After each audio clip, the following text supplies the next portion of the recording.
There we go. 3, 2, 1. Welcome to the world's famous billions watched here live on YouTube. We also go live on TikTok and my other stuff. I think we're separating it now. So all the podcast stuff is going to live on YouTube. All the other stuff, if you venture over on TikTok, you should. I do some singing. Yeah, I sing sometimes. Also, play some video games on my PS5. I think that's going to live over there on TikTok. Some amazing things have happened here on YouTube. We'll discuss that later. But I mean, it's just been a busy past 2 weeks. Like, spur in the moment things. Like, it's one of the things that you least expect would happen here in the Philippines. But yeah, it's in the Philippines. I mean, if you didn't know, I live in the Philippines. I was from the United States in California. I lived there for 40 plus years of my life. And then we made the decision back in 2024 to move to the Philippines. And it was for our parents. I'm always purpose driven in the sense where, like, there was a purpose why we got here, and it was for my parents. They did so much for us. They immigrated to the United States from the Philippines in 1975, gave me and my older brother a living there in the United States. And they worked their ass off. They worked for 30 plus years. My dad was in the United States Postal Service. My mom was in the county. I think it's for Alameda County, if you know where that is, in California. Worked for the hospital over there. Worked hard. And they gave us a living. Us as kids growing up in the United States, yeah, we were probably challenging as fuck for them. But as you get older, and sometimes like this is like the dynamic for a Filipino, like your parents raise you as a kid, and then when you get older, tide turns, where basically now you're taking responsibility of your kids. Now United States is different, obviously. Like, United States is more faster paced environment compared to the Philippines. Once you move to the Philippines, and this is one of the things I learned, is like, everything is much more slower. Things take more time. You just have to get adjusted to a point where basically you just have to get over it. And one of the things we were dealing with is going to be relative to that. But yeah, 2024, we moved to the Philippines. Our purpose, my why here, along with my brother, was to move to the Philippines. Bring my parents home. And we did. So, speaking of the challenges and moving forward to like current day, yeah, it's been busy for the past 2 weeks. Yeah, 2-3 weeks. Mind you, as we had our podcast back on, was it January 21st? That was the podcast, the last one. And it did pretty well. Hit the algorithm from my last 2 podcasts. For the one from January 21st and the one from January 9th, I think. We hit the algo. I did some minor changes, and some people on YouTube like, duh, Joe, you should have done that shit in the beginning. And you've seen all my other podcasts, like you see the thumbnail. It was an AR picture I did with ChatGPT. And I decided one day, I was like, hey, why not just change it and just use a random image for my podcast? And I was like, yeah, okay, why not? I did that, and then also at the end, I also did the end placards. Okay, so after you watch my video, here's where you get to go. Subscribe to me, and everyone, please, here on YouTube, while you're watching me, because I see a lot of people watching me. I appreciate you giving me a subscription here. Yes, I may be in a position where I'm not your cup of tea, but for those many few of the individuals who are like, man, this guy Joe Lobo, he did something to me where it just made me do a monumental change to something. I don't know what the fuck it is, but he did. And those are the people it's catered towards. And I appreciate folks who, like, when I see the click-through rate of like people looking at my podcast, and there's people reviewing it, and shouts out to that. Like the last 2 podcasts, I got an algo boost. The one on the 9th got up to 1.2k views, and the other one is like at 300 views. That's a lot for me. Some people might be telling me like, Joe, what are you talking about? Like, that's nothing. But dude, coming from where I started, that's a fucking a lot. I pat myself in the back for that. It's just like, a lot of people, and this is relative too, because I'm on that, I told you guys before, I'm on that Facebook page that has all the podcasters and whatnot, and people ask the same questions, like, what do I do? How do you know I get views? And I'm just like, dude, just press through. And I did that today. There was a post where someone was saying something about where, like, how do you know you're successful if like you only have single views? When does it go up? And I told them, just like, you just keep on going. And then I used the example of my second vid from the podcast from January 9th. And I was like, look, here's the analytics. And I was referenced, that's the one that went to 1.2k views. And that's wild. It's awesome. And I just did minor changes. I just changed. And this is pro tip, essentially, where if you're listening to you on Spotify, or Apple Podcasts, or here on YouTube, or even some else where you're getting like a snippet off this in TikTok. Pro tip is maybe use a random picture from your podcast. thought about it, and I was like, why not? You will get the algo boost you need. And then just also at the end, which I learned, is making sure that you're redirecting the people at the end to say, hey, if you like this stuff, you should go to my channel, subscribe to me, here's reference. And like, you know, I've told you guys before, like every podcast I do, I at least do 2 shorts though. And those are the same shorts, by the way, that I do also on TikTok that I post here on YouTube Shorts, where basically at the end of these videos, I was pointing the 2 ones I posted. And it's usually a quick, I don't know, like 1 minute, 30-second video of like stuff I do. You see all my shorts. Take a look at my shorts, by the way. If you're subscribed to me on YouTube or you're brand new here, you randomly see me, take a look at them, because they usually have meaning to it. I don't put bullshit out there. And you know, like, again, I understand I'm not cup your teeth for most people, but for the most part, it's for the many few who are just like having a bad day, or they're lost themselves and they're trying to find the way, the outcome or solution to how to get out of it. So this is where, like, for me, I am ecstatic, regardless of, like, you know, for the view rate, like how long you watched it. I appreciate people coming and just looking at it. Maybe 99.999% are just like, ugh, more of this slop. But like at the end of the day, it's just like, I'm looking for the certain few of the small individuals who are like, at the end of the day, my thing is called, it's not about me, it's to inspire you watching this. It's just like, you can do this shit too. You can do anything you fucking want to get your grasp to. You just gotta believe it.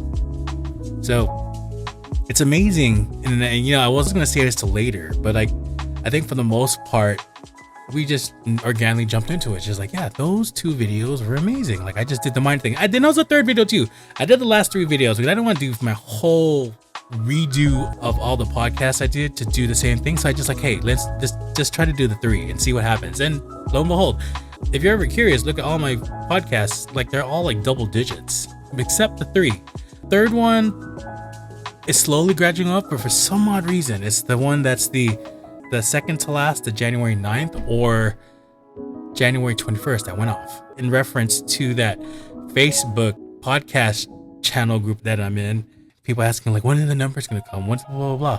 And I just say, yeah, just keep on posting. Don't worry about the numbers. If your purpose of why is to spread your knowledge on whatever the fuck you want to talk about. For me, it's motivation, inspiration, inspiring those many others to be like me, to get out of your comfort zone and decide to do the stuff you want to do. Just fucking do it and just keep on moving with it, because you'll be surprised how far you get, like, of all this stuff. And then one way or another, it's going to be a situation where you're actually progressing and you see it. And this is like the prime example of those 2 videos. I was just like, wow. Like when I did the change and all of a sudden the algo boosted it, I was just like, oh, okay. Like, I thought it was gradually, oh, I got a couple hundred. And then like, I noticed like the per day was like, I don't know, like for even that January 9th video, it was going up to like at least 100 a day or 200 a day. And I think right now it's capped, because I see it's at 1.2K whatever views, and then the other one's like 350, and that's fine.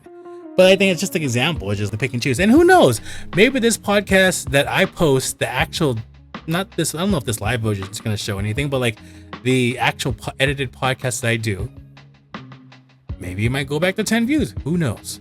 But I feel like when you have milestones like that, you cherish them. Just like, wow. And those should be reminders where like tell you, gosh, I've gone somewhere, I'm doing it. And there's gonna be a shit ton of doubters who are gonna tell you like, no, Joe, don't do this, don't do that. Don't worry, you're wasting your time. You should be thinking some more important shit than just your podcast. Who the fuck's gonna listen to you? And I'm pretty sure there's a lot of people who are gonna come to me and say that shit. And I'll be honest and real, like in the reality of things, people, and I've talked to this before, in the reality of things, there are believers who believe in you and support you, or there can just be individuals who support you but don't believe in you. I hate to say it, but it's the truth, where people are going to say, I support you and this and this and that, but they don't necessarily believe in you. Like, they support you, but do they actively watch your podcast?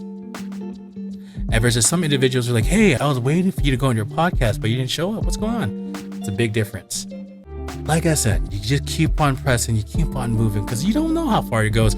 Even with these podcasts going live, I don't have any expectations to have like people coming in immediately say, hey Joe, what's up? Da, da, da, da. It can be completely silent. And this is like reminiscent to like TikTok. Because right now there's like one person watching me. And that's fine. When I was doing like 20 minutes of going live and quote unquote, no one is showing up, because TikTok is funny. And I'll explain a bit. Like, no one's showing up. But for me, in my mind, my mindset is just like, okay, no one's showing up. What should I do? Should I just shut up and just wait for someone to come in and just talk to them? And I'm trying to position myself as a podcaster. No, you got to keep on talking. Regardless, if this means that you are talking to yourself, shit, talk to yourself. Act as if you're talking to 5,000 people, even though the mechanism, the app you're on is telling you nothing. That's how you get fucking confident. And it's all because of the repetition, to the point where this is going to be easy the more you do it. Yes, it's funny because, and I'll talk about when I was editing it last week, the January 21st one. Yeah, I knew I was doing a lot of trips and falls. I saw it when I did the edit, and that was the first long time. And this is what we're going to be doing now. We're going to do a long form edit so we can have a polished, edited version of the podcast. There's a lot of trips and valleys that we had to deal with. And I realized when I was listening to it, and it's amazing when you listen to recordings and you say, tell yourself, and before, mind you, I was just like, finish it live, pull this out, post it. And I didn't realize, like, holy shit, it's a night and day difference of like what you sound is when you just immediately drop a file into like all your platforms, or you edit it, take some time, and you actually go through it. That was the situation I had with the January 21st podcast, where like I actually made a decision because I noticed or something was telling me, I was like, hey, maybe you should edit your video. And mind you, I've done editing before when I was doing my short form on my previous channel, like the beginning heyday of my content creation career, when I was just purely doing cinematics, and then it turned into like motivational speaking daily episodes, whatever you want to call it now. But I had experience of editing, I just didn't do it for the long form. And then until I decided like, okay, let's go do this.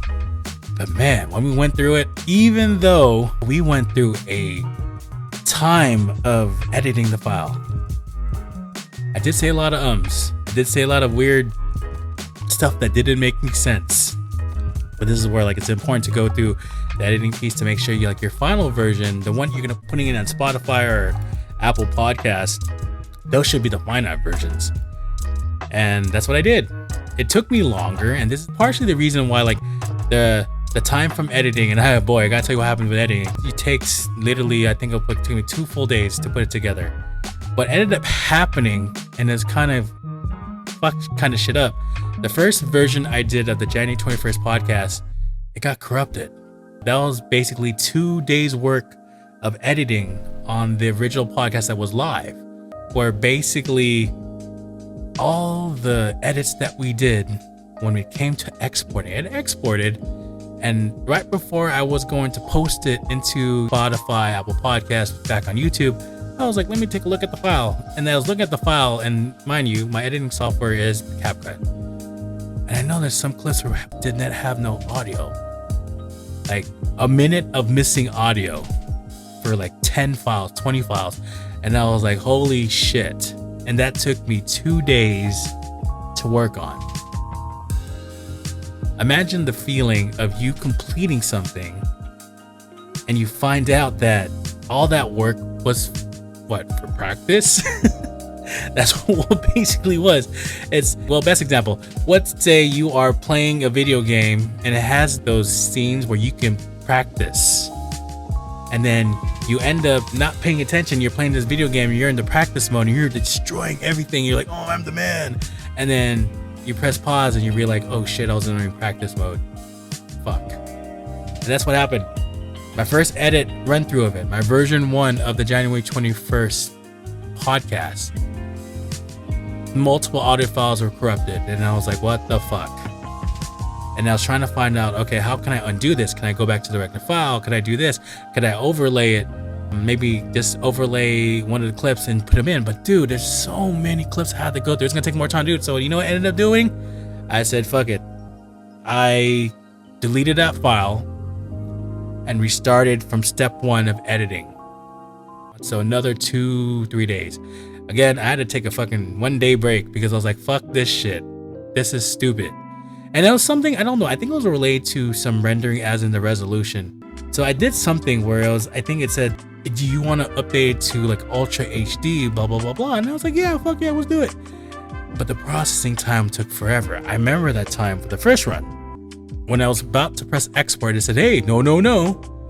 You still have to do these processes because you're doing Ultra HD. And it literally took me, I should have thought about it before I did it, because it literally took me 16 hours actually, just to get to start the export process. So processes, there's like 250 processes with the whole edited file that I had to go through.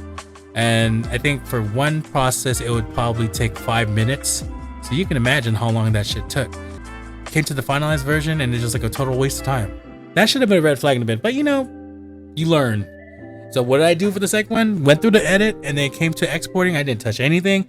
Only thing I did, it was just upscale to 4K 60 and then exported. It was perfectly fine. So that's one of the things we had to deal with. We're just like, oh my goodness, I can't believe this shit. Where like you put so much work and effort to something and you find out that it didn't mean anything. It was like probably a practice of like, hey, you're a great editor now. Now try it again and do better. So that's another thing too. It's just like, okay, well, what can you do? And it's always a thing. It's just like, I was going through my head through this, and like after we failed in the first try, and I was like, should I just say fuck it and just go to the next, wait for the next live and not post anything? Just keep the live version and YouTube. And I was like, no, I can't do that, because obviously, like, I've got to think about, this is where, like, if you think about multi-platform, you're on multiple platforms, yeah, and shit, you can't be doing that shit, because you know why? Like, well, you probably might lose your audience in the other spot if you just like miss a month, and they're gonna be like, what happened to your podcast and what happened to this and that? So like, in my mind, I was like, no, I can't do that, because the consistency part that I always talk about, we're just like being consistent and making sure like you're gonna fucking do it anyway. And that's a pure case in point. I had fucking issues with the editing, so I just kept on saying, no, we got to do it. And then the times where I was just like, okay, maybe I should quit and just say forget it and just like leave the non-edited version here and let people find it. Couldn't do that. Literally took us a week. So 3 days for the first edit, and it failed and bombed. Took a day off from editing, went back on the grind, and it took me like 2 days to edit again. And then the finished product. What's interesting of that is if you look at the January 21st live, right? That is the one that I edited. The original file was 2 hours and I think 2 hours and 11 minutes or whatever. I literally cut down, I guess it was about a lot of ums, I guess. A lot of ums and multiple words, stutters, phrases that didn't make sense. We basically cut down a lot. We went from 2 hours and 11 minutes to like hour and 50 minutes.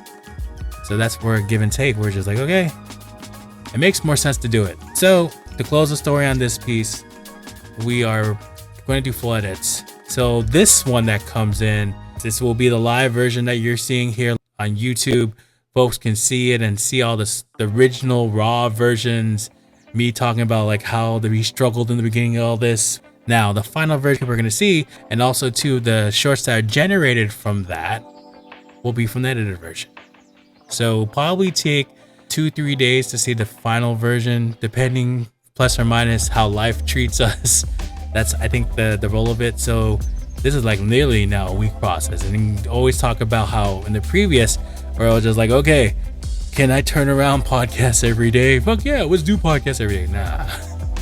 It's probably gonna be once a week, given the nature of like, okay, now Mr. Consistent, Mr. like, I want to make sure my quality is good. Me saying, okay, we're gonna make sure the version that people are gonna see is gonna be the best version.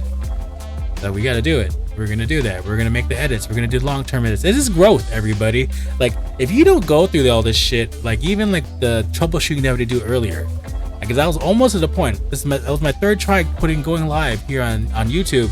And if it failed again, I would have just put in a comment and say, hey guys, we tried. We're gonna go back tomorrow because it's not working. But everything's working now. You're always gonna go through some wild shit and you just have to just deal with it. So that's where the editing piece, that is kind of partly the reason for the delay of like the podcasts have been almost been like more than a week now of why I took it out. And that's half of it. It's because of that, where had some issues editing, took me a while. That was literally a week of editing that we had to go through to make sure that everything's gonna be perfect to my standard. So that's what we did. Now the second piece of it, where life gets in the way. This is now the experiences of me living in the Philippines. I mean, I mentioned before, like just living here in the Philippines as being like a homeowner. Yes, I own a house here. The house we live here. It's a family house, but it's under my name. You learn a lot of things. Like one, it's definitely not like United States. Like, and then what I mean by that is just like the building quality is one.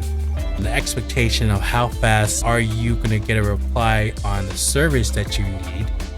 Like how quick it is, because like in the United States, it'll probably be the next day or within hours. Here in the Philippines, you're on their time. It's gonna depend, honestly. It's gonna depend on how long it's gonna take. It's really on their time, and that's one thing I've learned is this definitely isn't the United States. With the United States, and this is where I think people, like especially my parents, where they come to gripes with sometimes, we're just like they automatically think the customer is always right. The customer gets whatever the person wants. Whatever happens, you need to bow down and say yes. Philippines is a welcoming country to, especially to individuals, to like elderly and people. They're very welcome and helping, but in the same way, things run slower here. And this is where, like, you know, my adjustment living here now, it's been 2 years living here in the Philippines, adjusting the realization that it's not like the universe and things take time and just have to be kind of a little more patient to get through stuff. Because at the end of the day, the more you bitch and complain here in the Philippines, you're just gonna get more bitching and complain, and more than likely some people might just turn off to you and ignore you. So that's one of the things I've learned is where be patient. But for my parents, they're like, oh man, if this was the United States, you know, this none of that happened. I was like, yeah, that's the United States. We're in the Philippines. You gotta deal with the Philippines. Same thing with my brother. My brother has grown to understand it as well. What I'm trying to get to is basically it's a little bit different here in the Philippines. You have to have more patience, because if you have no fucking patience, oh my goodness, you're gonna go through some shit. So let's talk about the house. Like, I think some of you may know or may not know, living in a house here in like a subdivision, it's nice and all. It's up to modern standard. I like it, but as in quality, sometimes you're not gonna get what you're gonna get. And you have to roll with the punches and just deal with it and work with the people you need to work with to make sure it gets done, because at the end of the day, it's not gonna be worth the time and effort to complain. One of the issues we've been having is with our septic tank, our bathroom downstairs specifically, where we were having issues for some odd reason. And it just, I'll talk about the first time it happened. It wouldn't flush. It was starting to have issues where it wouldn't flush. And we were like, holy, what's going on here? When you're trying to plunger the toilet bowl and it's not going down and it's just overspilling, you know there's something wrong. So here in the Philippines, it's not necessarily, there is a sewage system, but it's not like the United States where like it goes to a repository under your house. There is something like that, but it's gonna be slightly different. But anyway, we had issues back then where it was an issue with our septic tank.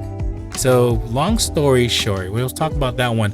Is what ended up happening is we had to basically break the floor in my parents' room here in the Philippines, where the pipe is laid out that goes from, I think, from upstairs or even down to the bathroom, the toilet bowl downstairs, and leads outside.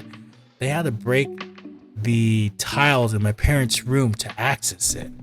Now, I'm not gonna say what happened, but we'll just say it was a healthy discussion between the contractor we hired and the subdivision owners, I guess you can say. I'm not gonna say who they are, just respect to them, because they're amazing people.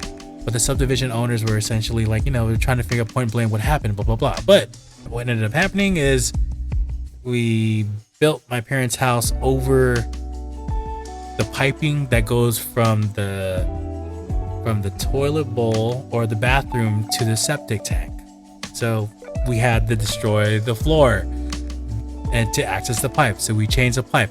I remember that issue, and long story, just to replace the pipe, it took us, I think, a week.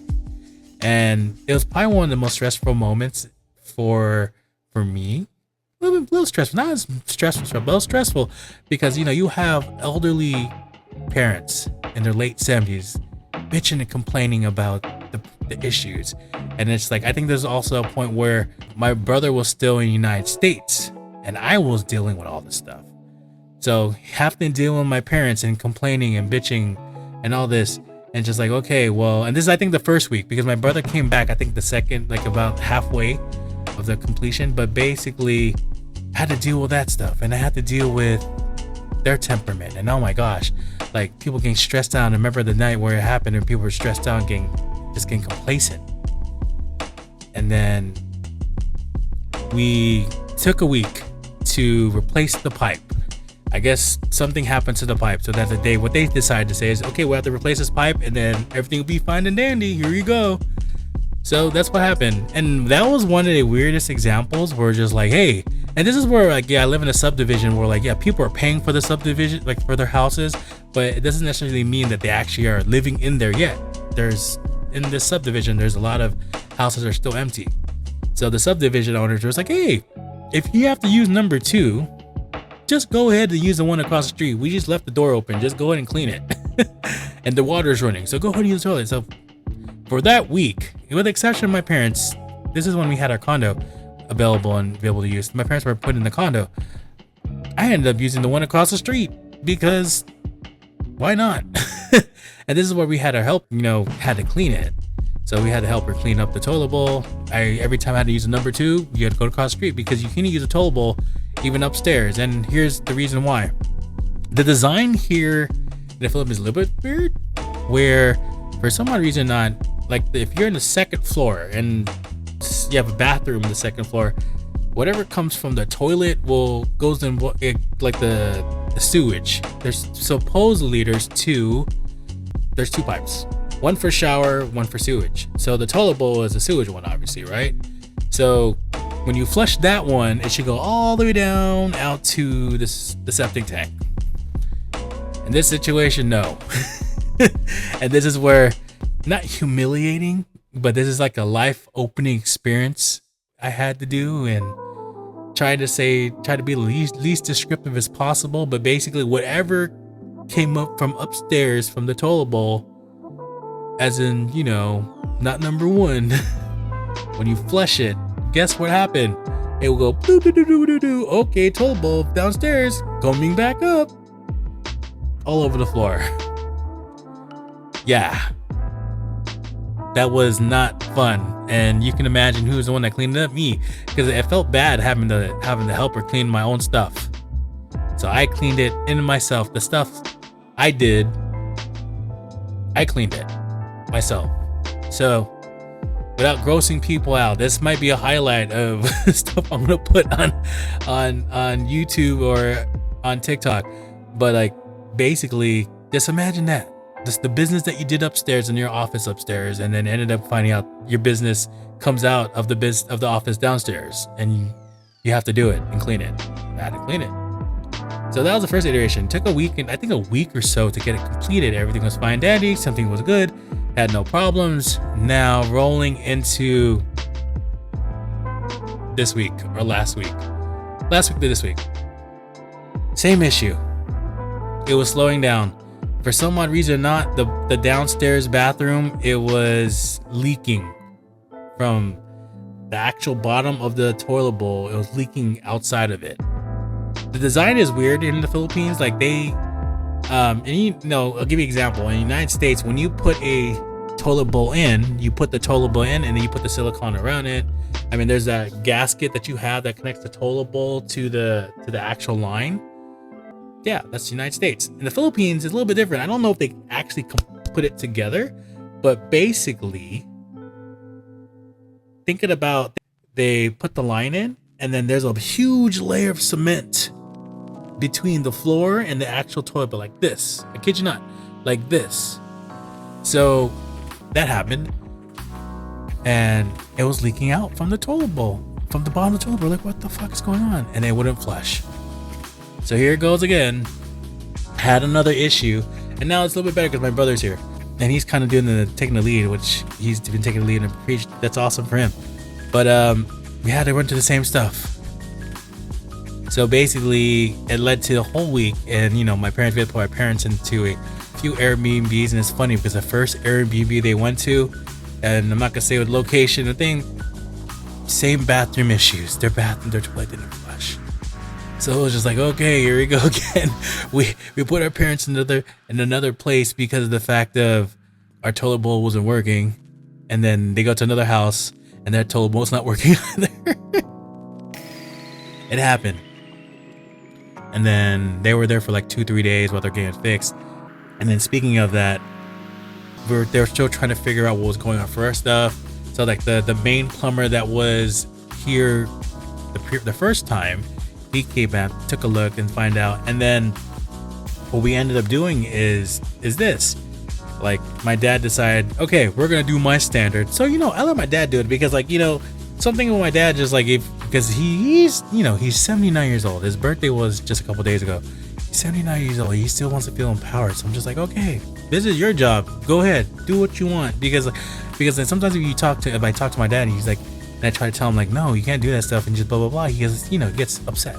So to deal with that, and this is the stuff you have to give and take if you have parents who are older like that. We're just like, okay, just go ahead, you win, do what you want to do. So what we ended up doing is replacing the actual toilet bowl itself. And I told my dad, go ahead, this is your job. We went to the neighboring hardware store that's on Penglai Island, got the new toilet bowl.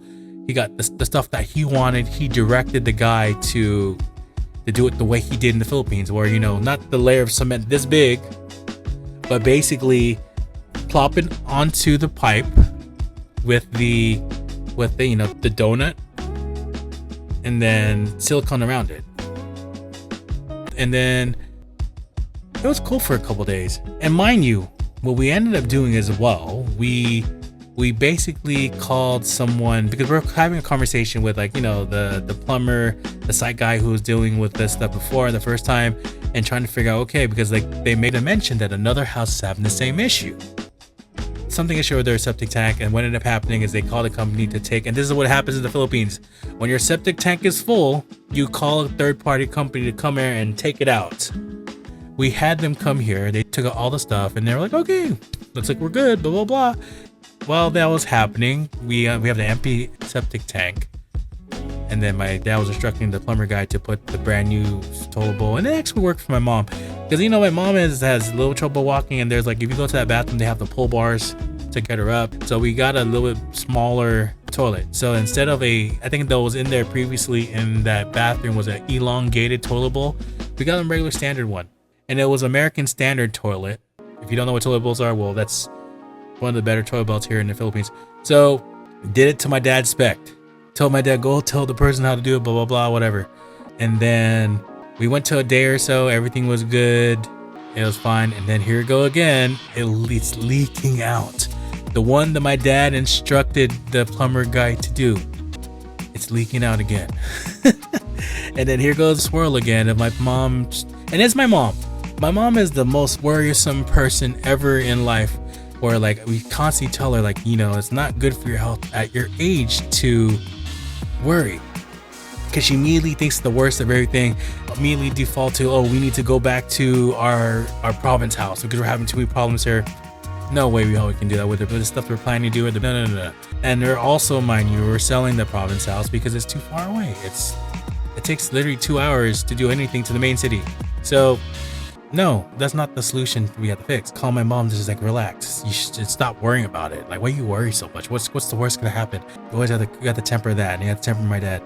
So here goes again. We had to call the same plumber to come in and then take a look again. They took out the toilet. They first were trying to figure out what happened to the septic tank, and they was like, wait a minute. We opened the septic tank again, and it was back to full again. And we're like, what the fuck? Didn't we just took all this shit out? Because we did. I was there and I saw it was empty, and they took it out. Coming to the second time, we had to call the same company again, and we told them it's last minute. I know it's 2-3 o'clock in the afternoon. We're like, can you come back here because we need your help to do something, because it's full again. So around 4:30 on Saturday, they came back, and then we told them it's full again. And this is where we also had the plumber here, so he can direct and say, okay, what's going on here, because he is the subdivision master plumber. So he will know specifically what needs to be fixed and corrected and whatever. So here they come. And then we elected to do the cleaning.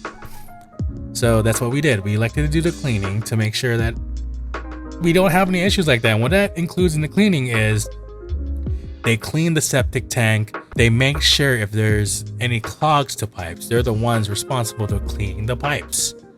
Now in the United States, there's ways where like, they do it. They probably pressurize water to push out whatever is in your pipes that's clogged. Mind you, unless you live in the metropolitan city in like United States, you don't have to worry about a septic tank unless you live far away in the rural areas. Here in the Philippines, it's normal where you're gonna have a septic tank because there's not really a good, unless you live in like a metropolitan, like in the province here in Bohol, like most of the houses here are probably like subdivisions. Mind you have a septic tank for each of your houses. Unless you live in a condo, I'm thinking those are specific. The condo owners of the subdivision or whatnot are responsible for making sure that they take off the sewage. That's responsible. That's why you're paying for dues per month of what's going to happen. So we don't have to worry about that. So we came to the cleaning part. We decided to do it was the cost of cleaning. I think first to take out the main stuff, like the watery stuff, that's 4,000 peso fee to take out just that piece. The cleaning is going to be about 20,000 pesos. So 20,000 pesos more or less are about $300 or so to clean it out, essentially. But basically what that cleaning involves, they do clean it, literally, they do clean it.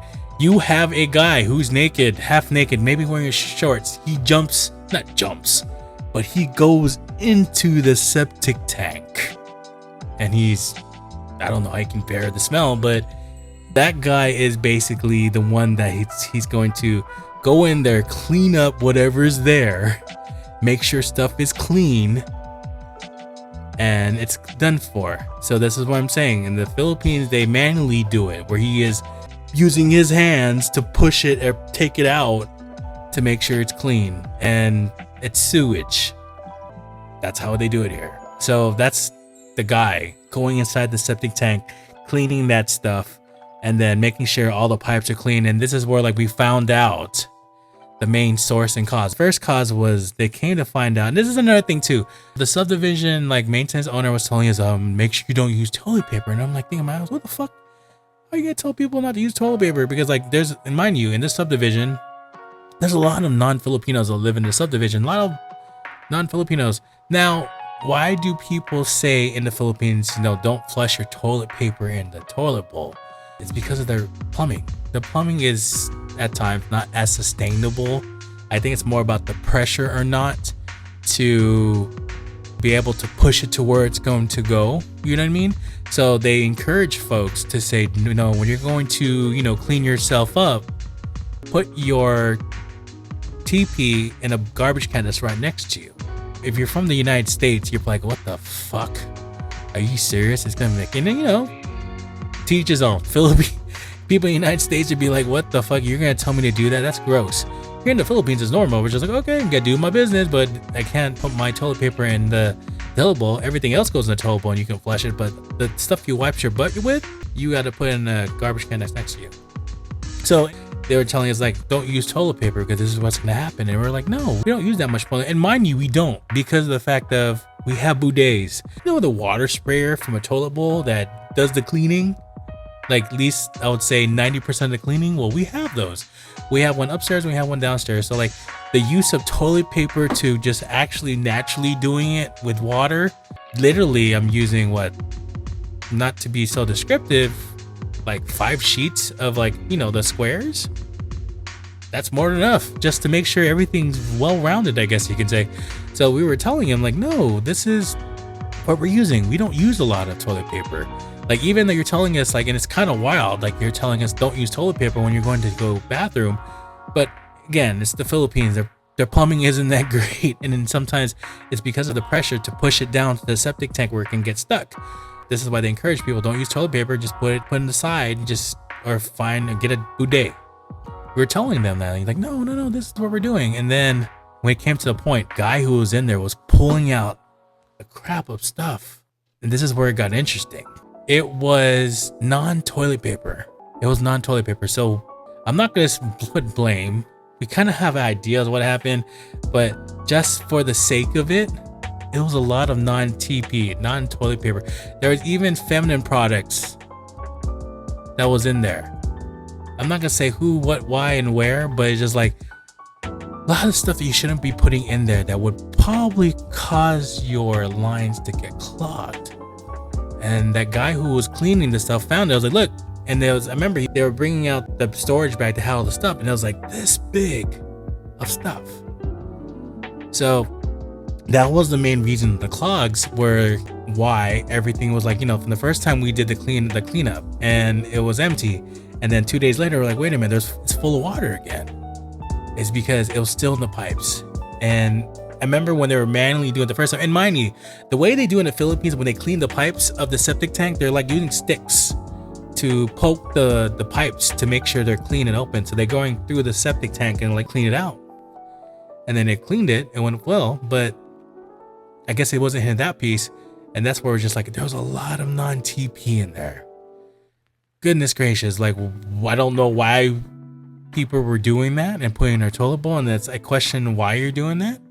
But basically it was wild. We found that. And then it cleaned it up and it was good. But it was just wild. Like there was that two things where you wouldn't expect. Because, you would think with toilet paper, right? Toilet paper disintegrates. Like, even if you're using, I know people, they do this with toilet paper. And I'm just like, wow, bro, you don't have to use that much for toilet paper. Like, are you serious? But like, yeah, I know some people will be doing that. But in theory, toilet paper will disintegrate. And I would imagine too, like the difference between United States toilet paper to Philippine toilet paper, I imagine it does the same stuff, literally. Like, it should be deteriorating over time where it's just gonna be able to go through your pipes, right? So it wasn't a toilet paper until we found out it was non-TP. And whoever had their time of the month, they were putting their pads in the toilet bowl. So we got that fixed. We took it out. Everything was good and dandy. There was some minor stuff when they were doing it. I think it happened again where it was after we got it clear and blah, blah, blah. And this is like where the guy was finding out, like after we cleared up the septic tank again, they came back, they looked at the toilet bowl. But before, this is right after my dad told them to install the new one. Like, they looked at it again, they took it out, found out the actual pipe that connects to the sewage line to the toilet bowl, it wasn't like this, it was like this. So that makes more reason to believe, like, okay, well, this probably is the reason why it's spilling outside, because the connector that was supposed to go here is like this. So how are you supposed to connect your toilet bowl if it's like that? It's obviously not going to be straight, right?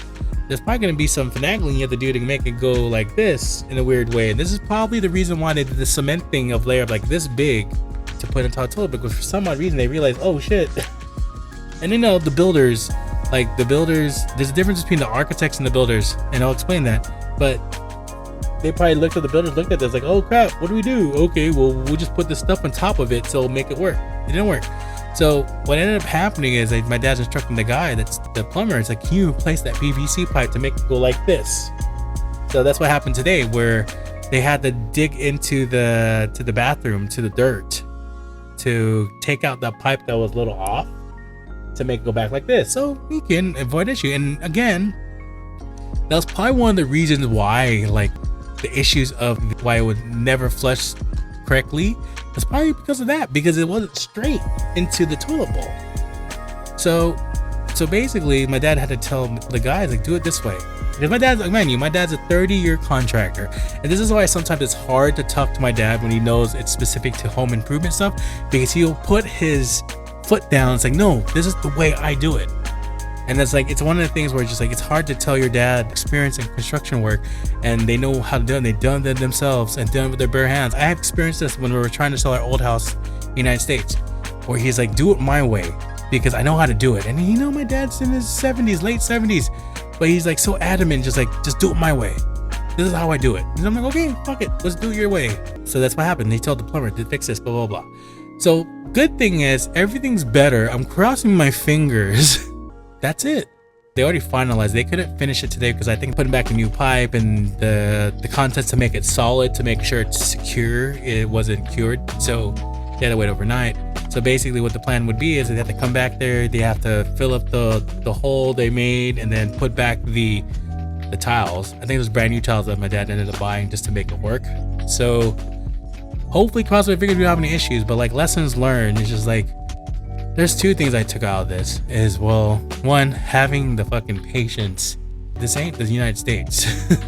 I tell that to my parents. I tell that to my brother. It's just like, I think, again, I mentioned my brother is probably realizing, yes, this isn't the United States, where things have to work differently, where you can't expect people to be on your dime to say, you need to be fucking here tomorrow. It doesn't work like that. They're going to say, we'll be there 4 o'clock in the afternoon. And are you going to say, are you going to yell at them? No. Because this is how it works in the Philippines. It's just like, okay, well, we got our own shit to do, so we will talk to you when we're ready to talk to you. That's how it works. You just gotta be patient and be nice. Again, Philippines is a very welcoming country, but if you're gonna be a fucking asshole, and I've seen it, they're gonna ignore the fuck out of you. When we made the decision to bring my purpose here, to bring my parents here in the Philippines, elderly people get treated better in the Philippines. And this is why here in Bohol, a lot of the expats that come here, they're very older in their 60s and their late 60s and 70s. And some of them are not in the greatest shape ever. It's because of the fact of like the dream. Yes, one of the dreams are, I guess, for an expat who they're retired or their wife moved on and it's just them and they're coming back here, is a belief of, well, someone's gonna take care of me and someone who's actually gonna love me again. Sometimes that means that they get someone who's a little bit younger than them, but it's the the welcoming. And this is why I feel like some of the expats who are a little bit older decide to come here is because of that, because people will take care of them and love them and appreciate it. And that's where like it comes with the Philippines, where it's just like you are appreciated if you're older. It's like even where like the program they have for senior citizens, like you can get a senior citizens card, and then sometimes at groceries you get a certain percentage off depending what you use. You have to get a booklet for the municipality you're from or the barangay you're from. Like barangay is like, a borough for you United States folks of the city or town you're at. So once you have that booklet, you can bring it anywhere you want in the Philippines and say, hey, here, I'm a senior citizen, blah, blah, blah. You get your perks, you get your discounts. Like you get, sometimes even at food restaurants, you get a senior citizen discount.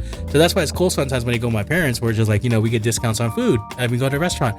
Even too, when you have parents with you or older, like you're trying to get like the handicapped senior parking, it's perfect when they're there because like we can even park right in front of the store because they're there.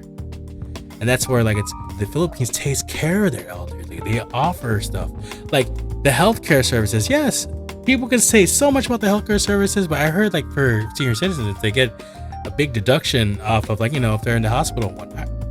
So that's the cool part. But that's the thing. The Philippines is known to be welcoming. They take care of people, especially the elderly. That's why here in Bohol, there's a lot of expats who are a little bit older. Like most of the people, like my brother's friends, they're a little bit older, like late 60s to almost 70s or whatnot. And I could be exaggerating how old they are, because there's some young people younger my age. I think for the most part, it's just like, it's a lot of older people here. So this is where just like taking your time, being welcome. This is why more people come to the Philippines, because they get that respect again. And living in the United States, you're in that rat race where the older you get, sometimes you get forgotten, or the people something that people think they get forgotten because like things are so fast. So this is where having the patience living in the Philippines plays a lot, because yes, it's not like the United States. And that's came to realize that we're just like, even like, I remember when we first got here, my brother was like, hit the ground running. Like we're going to do all these businesses immediately and put up businesses within the month. And no, it took us a year just to get our house. And then just starting to run a business. Now we're on year 2 of this shit. And it's like we're starting to get something down. We're doing the bits and pieces. We're now rolling into our second condo that my brother recently is signed to. So the first condo is under my name, the house is under my name, but like my brother needed presents too. So hey, he has a second condo under his name. That's in the process of getting finalized to get the keys. And then we'll have our second condo. So we're building something here. It's taking some time. We're trying to transact also the house in our province because it's too damn far. Honestly, even thinking about like if you're running a business from that province house, you have businesses here in the city. If anything has an Airbnb goes wrong, and we're seeing it, if something goes wrong with your Airbnb, you need to be there. For example, that first Airbnb that we did where there was an issue with the bathroom and the person was coming, he's like, oh, okay, can we come and fix it? You have to do stuff like that. Imagine you have to wait 2 hours and say, no, sir, we're far away. We're going to be there in 2 hours. There goes your Airbnb review. So this is where like our province house where we're selling it. We're on the market right now. It's a little bit different how they do selling here. And I shake my head and I'm just like, really? But it's what it is. What are you going to do? I mean, at least for me, my sake is just asking and reminding, like, what the heck's going on? So I ask my brother consistently, like, what's going on with it? Like, what's the guy doing? Because the person we have has exclusive to do stuff. And mind you, there's some interesting bits and pieces of like how that's working. Let's say you're a fisherman, we're getting bites. It's just a lot of nibbling.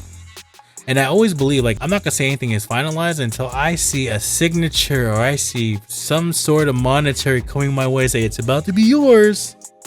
Because nothing's finalized until that shit happens. A lot of people will talk. To say, yes, dude, I want this and blah, blah, blah, blah, and put your hopes up and they don't buy it. But that's what I'm hearing, a lot of bites. And how things happen as in, like, you know, pushing to say, okay, like in the United States, for example, when you're selling a house, it is pushed by the realtor. They advertise it. They do this. They get out of the way. They have an open house to have people show it. The Philippines is a little bit different. I think they just post it and wait. So that's the main difference in the two. So like it's adjustment and you have to deal with it. But basically, for the most part, we're planning to sell the province house because it doesn't make sense to have that house there. Granted, my dad designed the house I was built in 2005. Man, it's a damn US spec house. In the Philippines, they have the cinder blocks are like this big, like they're being this tin. We're using US spec cinder block, the heavy shit, the big, like really big cinder blocks. So we're using that. So that's one of the pluses of that house, and it's a big lot. So we're working through that. Hopefully we get it soon, and then we're gonna reallocate resources to use it over in where we live in Pangla Island near Tagbilaran, because like this is where our investments are. This is our future. Our scheme, and I visualize this is part of it too. I mentioned you many times, like wherever this stuff goes with our podcast, this is part of the piece of the pie of the big things we're trying to make a sustainable living here in the Philippines is this, where you know there's gonna be multiple lines of stuff we do. My brother, he wants to be super duper busy and all this stuff, and this is where he's leading to. He's doing the property management piece of this, and I'm also managing other stuff with my parents' help and all that stuff. So not only are we getting to Airbnbs where you have our individual projects, like for this, for example, just given what I told you early in the beginning of this podcast, where 2 of my videos were picked up by the algo and then they got the views. So it's one of the things you don't know what to expect. So what I can do is keep pushing. This is one of my passion projects, to inspire someone based on my experience, to inspire people like you to think like this shit's possible. You may be going through bumps and bruises at the end of the day, but dude, you're gonna get somewhere with it. You have to. The amount of work that you put into something, please believe, like you will get somewhere. I tell folks, just keep on going, being consistent. And this is where it's like it leads back to all that stuff I was talking about earlier, where it's just like I could have just said fucking didn't do the edit of the first podcast and leave it as is and go focus on the one that we're doing right now. But no, the person who talks about his quality all the time is just like, no, I have to get this shit done. So we did. So those are things you have to do. You have to be consistent with yourself. You're going to do what you say and say what you do. Don't just fucking talk. Just fucking do it. Don't talk the talk. Walk it. Seriously. You can't go in life and say, I'm going to do this, I'm going to do that, and you don't do shit. In the same way, you can't be scared of your fucking life to decide to do something, because if you're scared of your life, then yes, you'll be comfortable all your life. And whatever you're doing right now, that's perfectly fine. Again, I say it multiple times in the other podcast. I said it's perfectly fine if you want to be what you're at. If you feel like you want to be super comfortable, you don't have to worry about risk, you're just fine with what your life is doing, you want to be like, if you imagine to be just like the wife and kid working to 9 to 5 and just like growing old and becoming elderly and retired at 65 and have the retired life and this and that, but you're working your ass off, do all the shit, then what am I going to say about that? That's you. And this is where just like, again, going back to uncomfortability, like, yes, it's better to be uncomfortable because of the fact that, you know what? A lot of the shit that most unimaginable things that people least expect happen. And that's where it goes with my podcast, where it's just like, I don't know where any of this shit's going to be. Like the bumps and bruises, like just for today, like how much effort it took. And I'm still looking at my computer because right now my computer is like working hard for no reason at all. I don't know why, but it is. At least I'm looking at the output of my podcast and look like it's fun on YouTube. So I'm just going to keep on going and then deal with this stuff later. But for the most part, you just got to deal with it. You don't know where any of this stuff's going to be. You cannot predict the future. What you can do is have the firm belief and says, I'm going to fucking get somewhere.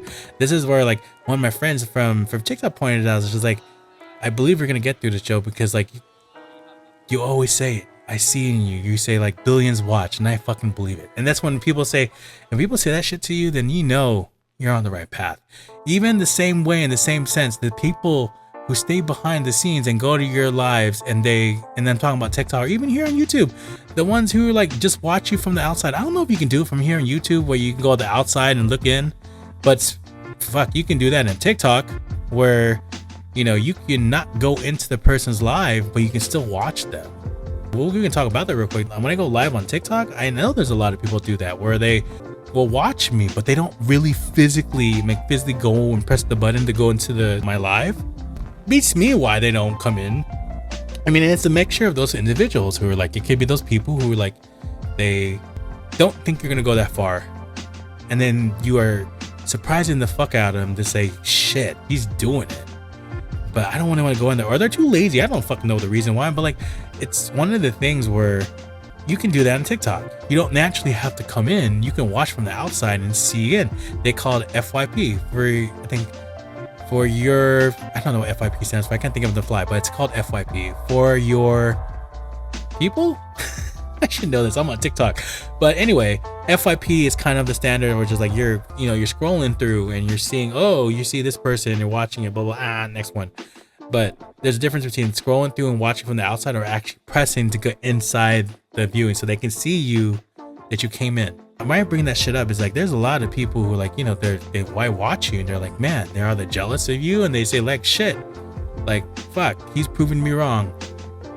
But I'm still somehow, some way interested in watching him and seeing what he's doing and why is he doing the way stuff is doing. How is he successful there? What can I learn from that individual? And I get a lot of those, and I'll be honest, but just like in the same sense of that, people who are proving the doubters wrong. There's probably a lot of people who don't like my shit, but they still watch me and despise me or see what I'm doing, just to see and get an idea. Okay, is he saying he's still doing what he's saying do, and they move on and do their own thing? I don't know why people do that shit, but it's weird. But they're on TikTok. You can watch someone without them knowing that you're there. And that goes back to like, you know, what I was talking about when I was doing the beginning of these, where like I used to go live on TikTok, and then like, you know, I was nervous in the beginning, straight up nervous, where just being scared to go live for 25 minutes. And then you see in the top right, because the top right, it tells you the total number of people who are watching you and seeing like, okay, here's what's active, who's watching. And it can be daunting as fuck where you see in that viewing and see 0.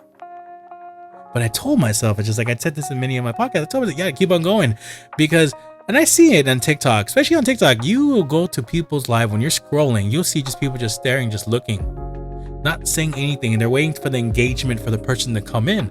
But like me as a podcaster, me as someone who's trying to give motivation to individuals, how would that look as me about a podcaster and I'm just waiting for the people to come in and talk? I mean, some people are comfortable with that, and that's perfectly fine. I have no qualms with it, and that's teach his own. That's your style. Fucking just do it that way. My friend's on TikTok, she was doing that this morning, and she's great at it. But she does the panel, like where you in TikTok, you can bring like 6 people up into boxes, and you can talk that way. And then she was doing the Q&A and this and that, blah, blah, blah. There are people that will have the same shit and they'll just wait for the people to come in, or they just have they have their camera on their face and they wait for the engagement. I can't do that. It's like, if I'm an actual podcaster, I should be the one keeping up the fucking pace, not waiting for somebody. It should be me keeping up the pace and talking and engaging with you. And this is where I built this base starting from the beginning, getting over the fear of like, being afraid of what people think and how you sound. Yes, I've heard myself on the long form edit and sometimes I can sound totally gibberish and I had to clean that out. But what's amazing is the more you do this shit, the better it gets. Like I tell people, it took me a long time to get to this point where I can just keep on talking comfortably and have no worry or qualms of how I feel. Yes, probably there's some people right now just like, man, you still sound like shit.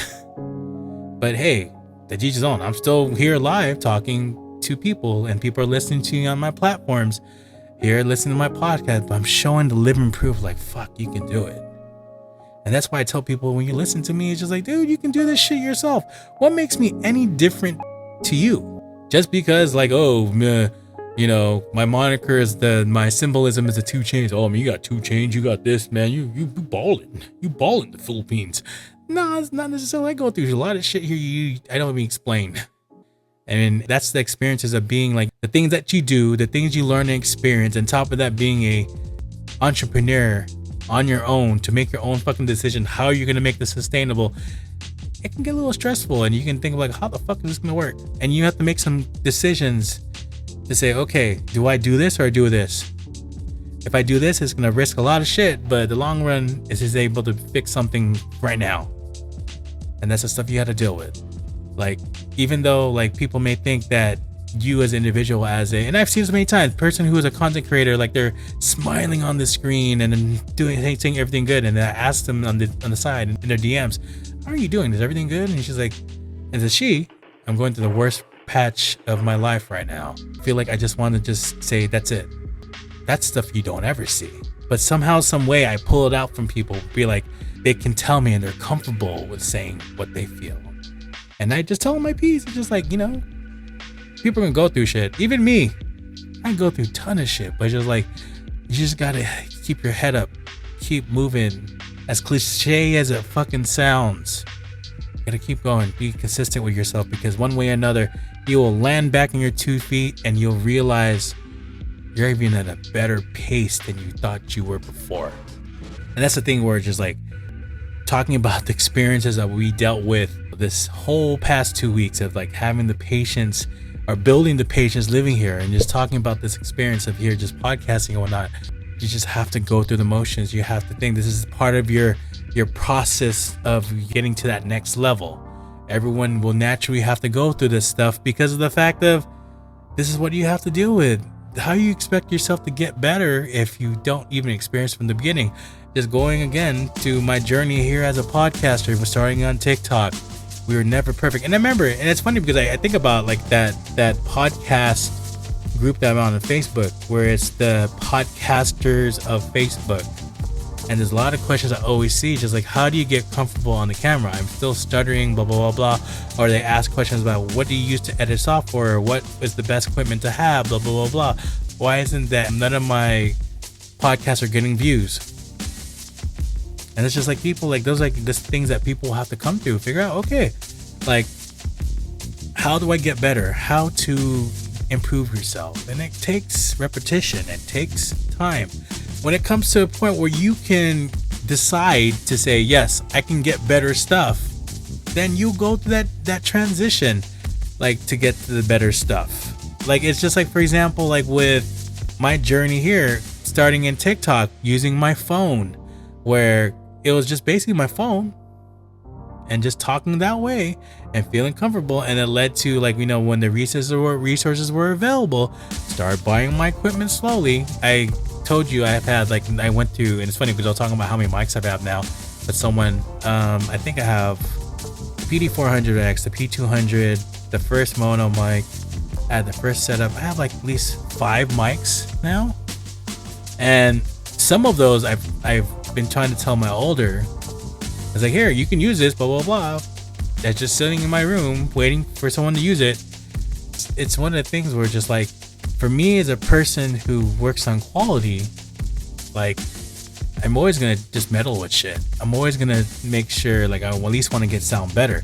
I mentioned again, getting a PD400X, I didn't have to get this mic. I guess you can say it was like a deal of a lifetime. Like, it's just like, this is not going to happen. You should just hop on it now. Why the fuck not? And there was opportunities to fucking do it. So what I ended up doing, just hopped on it, just got the mic, because I always focus on quality. Like the P200X that I had, the version that was the lower version of this, sounded perfectly fine. It was good enough to do a podcast, had no qualms, no problems, blah, blah, blah. We still did it. But opportunities came. I always talk about it where like the universe, like when you keep on progressing to stuff and you're doing things, the universe will give you things and drop on your lap to say, okay, here's something. What do you want to do with it? You can say yes to no to it, because obviously the universe is going to be like, yeah, okay, it's up to you. But here you go. So this opportunity came with this mic. It's one of the things like in TikTok, like it's a thing called TikTok Shop, right? So I would buy stuff, and this is a pro tip. The main Amazon version in the Philippines is Lazada. There's Lazada and Shopee. So what's connected to TikTok, I think the TikTok United States is what's connected to TikTok United States is probably Amazon. For Philippines, it's Lazada, but they call it the TikTok shop. Pro tip: if you're gonna buy stuff, highly suggestible is you buy from TikTok shop, and you know why? Discounts. Please, even if you're not a content creator, you're just a viewer, and this is for the people in the Philippines, like, you should be using TikTok to buy your stuff from the TikTok shop because there's discounts.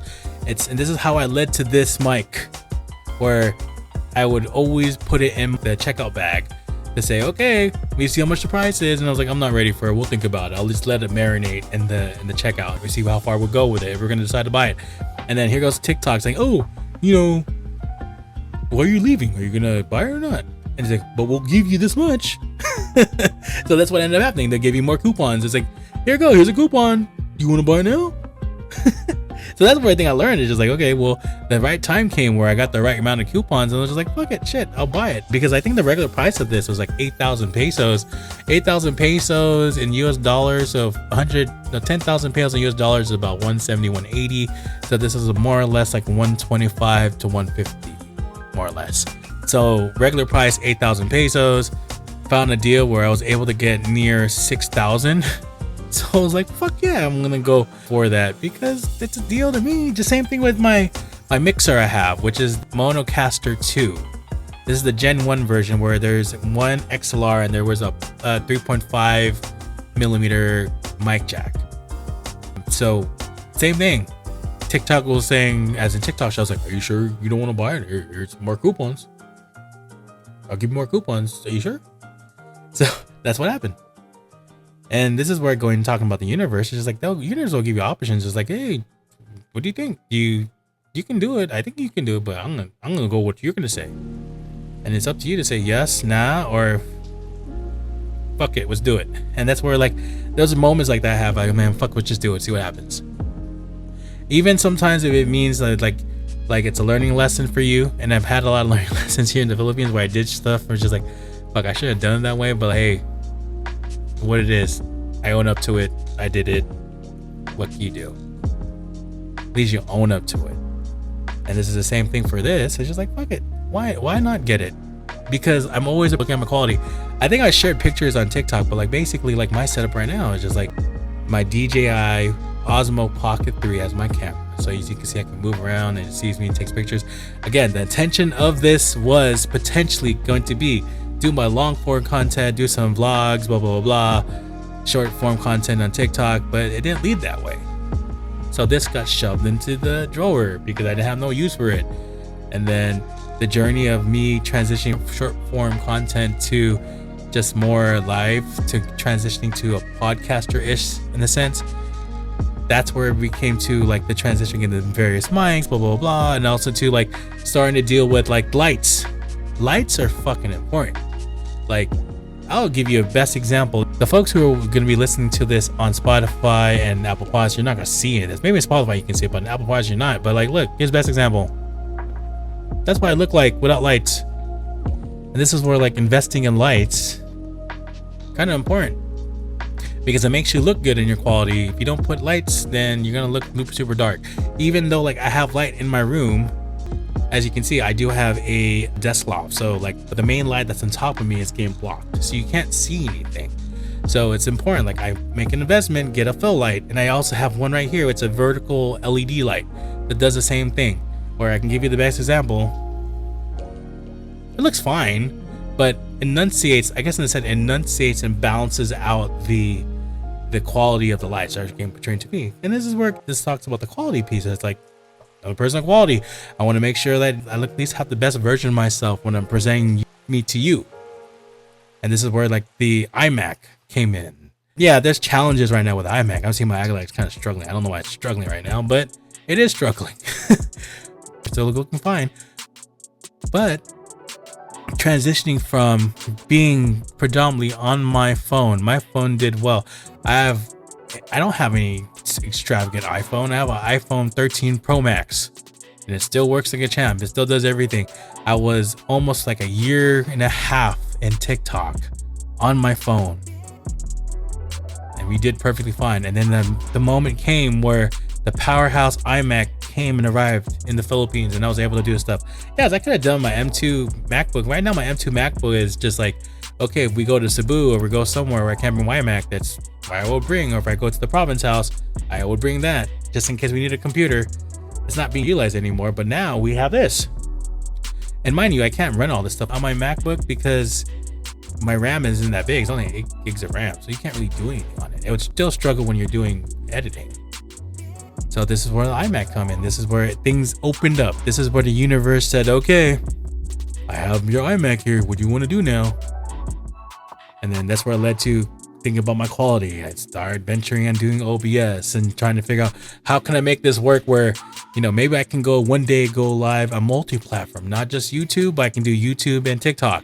I said this a lot when I was on TikTok. I wasn't trying to do both, but unfortunately, I could technically do it, but it's more on TikTok because TikTok doesn't allow me to get the RTMP that YouTube provides, which I can run. I'm essentially using OBS to run all this stuff, right?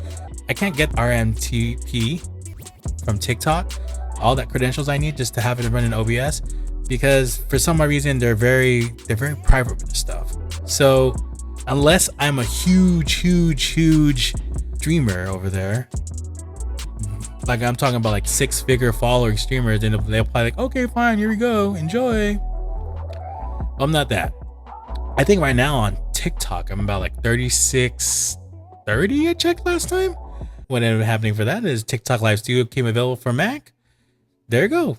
We were able to go live on TikTok with TikTok Live Studio using the same quality. When I'm making the decision to leave the podcast here on YouTube is because of the quality. Right now, unless TikTok increases the bandwidth and I can run, obviously this is 1440p. That's running live on YouTube right now, and we're perfectly running fine, regardless of what my computer is doing right now. Where the output is looking good. I'm seeing and watching it right now. If TikTok was able to do the same stuff, then fuck, I would boost it up. We'll probably be still on TikTok. But again, you got to think about growing. You got to think about not just one platform. You got to think of multiple platforms. How are you going to get bigger? This is where like sometimes I see folks like they're so focused on one platform, but they're probably missing out on a ton of more shit if they went to branch out. That's like where I think about one of my friends, like Maisa Girl. Shouts out to my friend Maisa Girl. Like, it's amazing how much of a relationship we have. For one individual, we're just like, I know she's predominantly Tagalog, and how we talk to each other, and I see it, she's using ChatGPT to translate shit to me and talk to me. I kind of do the same thing to her, but it's amazing how that dynamic has been. Just like we build a trust together, we can be friends like that, and that's cool. But like, speaking of her, like seeing her branch out now, where she's like, she was predominantly in TikTok, and now because of the people she met on the journey who are from YouTube, streamers who ghost hunt content, like just like her, they're telling her you should do this, and look at her, she is almost at 10k followers. She's already monetized, and I know she's gonna do much better on YouTube than what is in TikTok. She can speak English, but like to be comfortable at it, that's a different level, right? I think being friends with her is helping her. And I always try to sway, just like, I can speak Tagalog, use ChatGPT and just like talk to you in Tagalog. She's like, no, speak English to me. And that's where it's like her growth. We're on live on TikTok, and we were on her live, and we're just joking with like the moderators of her. Me, her friend, other 2-3 people became friends with the moderators and talking about like, yeah, maybe on YouTube you should English only live, because that's gonna attract more people who are non-Tagalog speakers. Yes, mind you might piss off a lot of Tagalog speakers on YouTube, but like shit, you're gonna open a different barrier of people who just understand English. And then look at her. Maybe one day she'll do it. Or we'll see her do a live on YouTube where she's speaking English. And I know she can confidently do that. I have full trust that she can do that. I have full confidence that she can do it. It's just about just being confident with herself, but just talking in English. Yes, it's not her native tongue. You don't have to be perfect. And I tell people that for folks who are like predominantly speaking Tagalog and they know English, and it may take them time to comprehend and speak, but they're so worried about like having the best pronunciations, using the best words, the blah, blah, blah. No, you don't need that shit. just know basics enough to communicate with individuals so they understand what the fuck you're saying. Just like me, I don't understand Tagalog, right?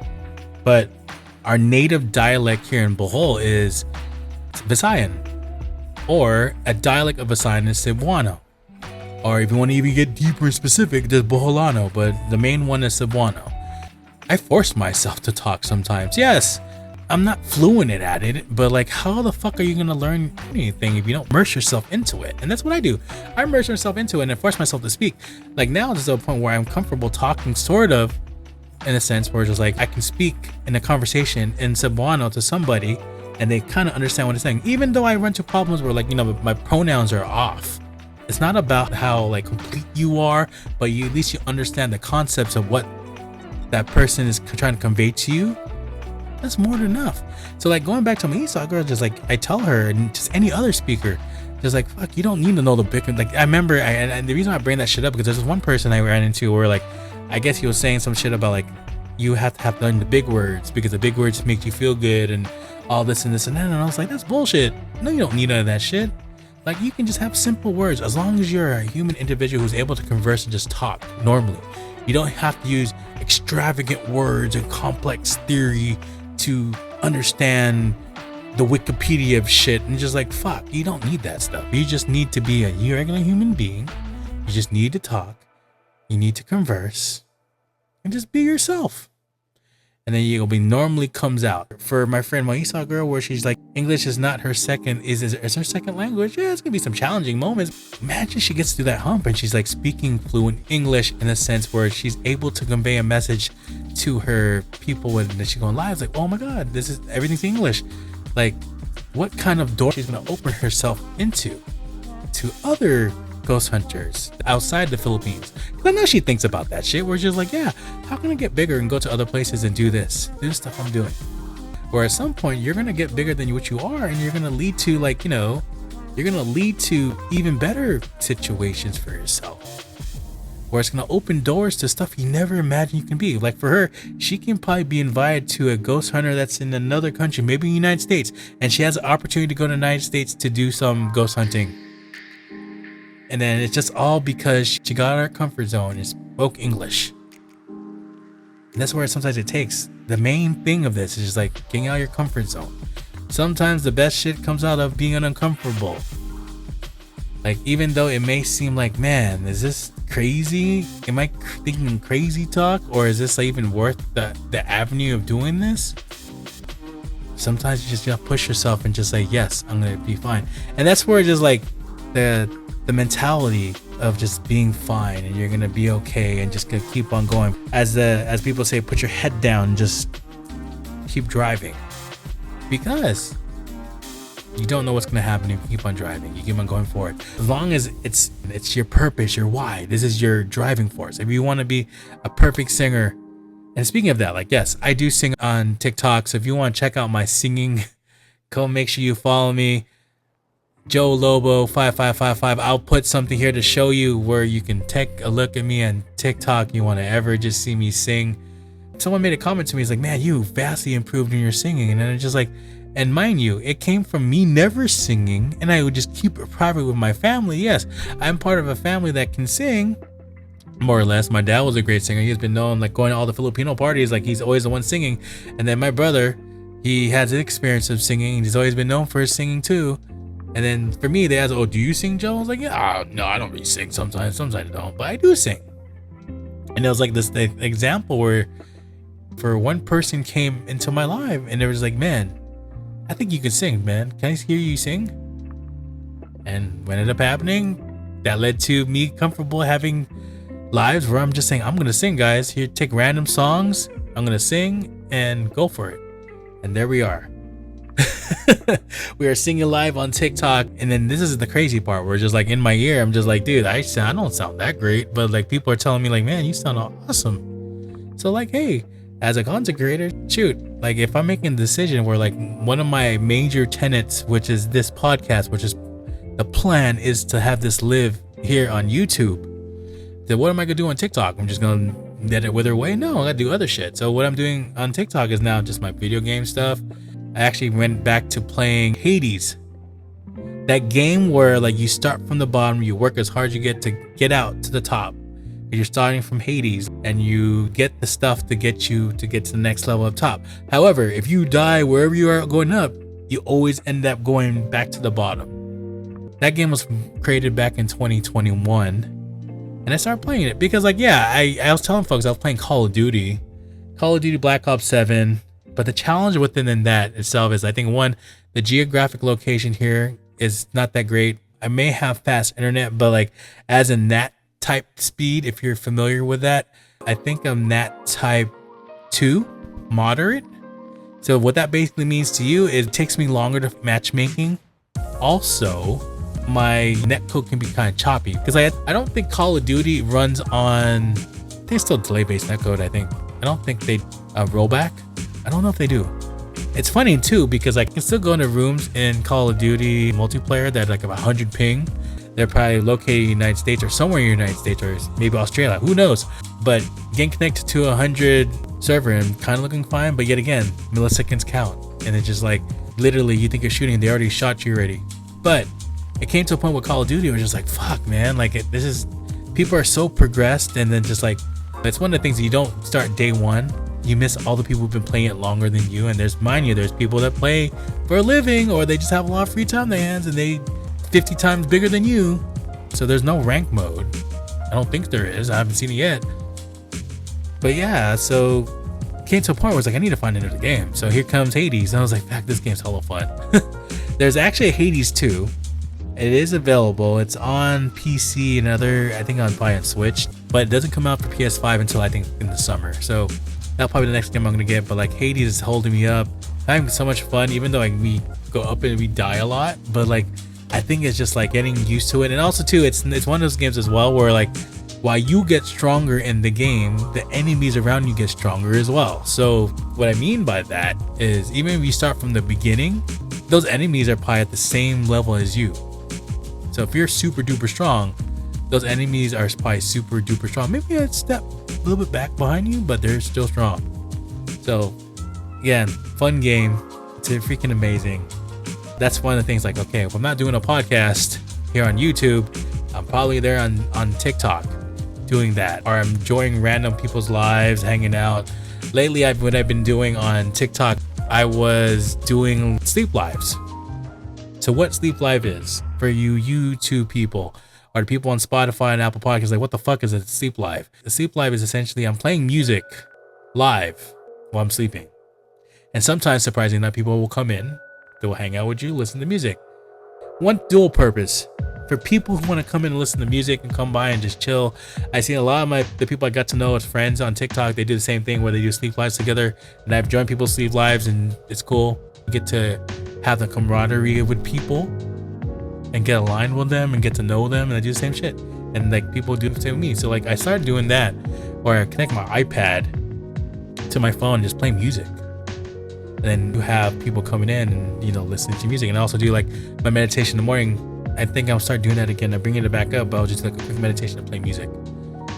So been keeping myself busy, because like, again, I've mentioned and you showed you the examples of like, yes, you cannot go full gung-ho podcast every day until you realize the amount of stuff you're getting yourself into, and then the real life stuff happens when you're just like, oh, you can't do this every day.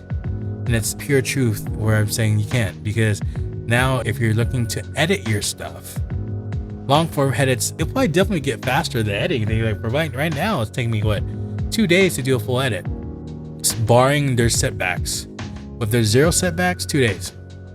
If you're just crunching, and this is where for individuals who have the time to do it. Now, if you have an 8 to 5 and you have to edit a video, it might take you longer than just 2 days, obviously, right? But for me, yes, I have downtime, so I use some of my downtime to edit my video, because this is one of my passion projects. So I'm putting my effort into it, where like, we're gonna make this shit work. We're going to make sure that we edit this and get it done. This is what I signed myself to do.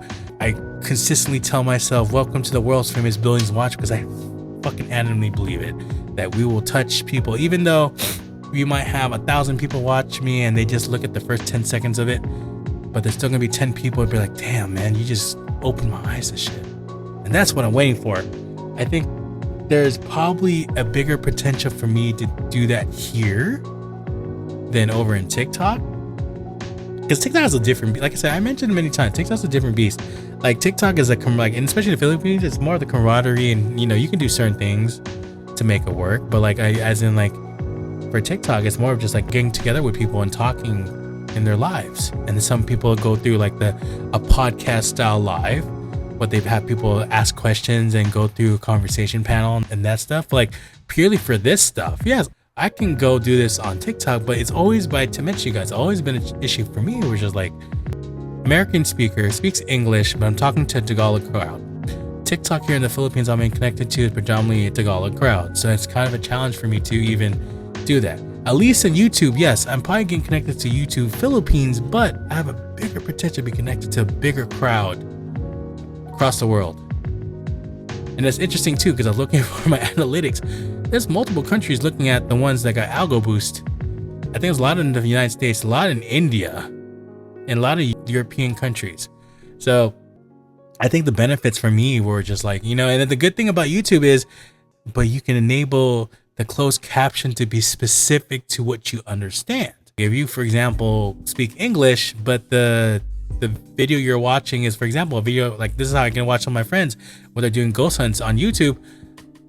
I can select and put it in English in the subtitles. Like now I can understand it kind of, instead of just me watching, it's being like, I don't know what the fuck he's saying. But now it's like, okay, this is what he's doing. So that's fucking amazing. Where it's just like, I think here on YouTube, there's a better chance for me to succeed in the kind of type of avenue I'm in.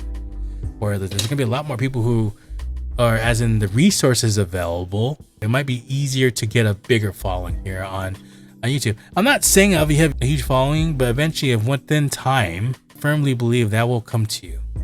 It's just with the views, where people may believe, man, I only gained 10 views or 5 views. It's inconsistent, but there's gonna be that one video you might do something wild and crazy, then all of a sudden you gain to thousands. And then the same thing. Okay, you only have 10 subscriptions, but that 10 subscriptions gonna turn to 100, or maybe I turn to 1,000, or may turn to 10,000. Who the fuck knows? But the main important shit I always have to lead back to is just being consistent. Even though it feels terrible, even though it may seem like this is going nowhere, in your mind, you're telling yourself, this is going nowhere. Is this the right shit I'm doing? It makes you second guess yourself. But if you take a step back and just realize, like, okay, we're going to get somewhere with this. I don't know how we're going to end up. And that's the most important thing I've learned from the law of attraction is you don't need to know the how. Don't be so fucking specific on how you're going to get there, because if you be so specific to how you're going to be there, you're just narrowing down the opportunity.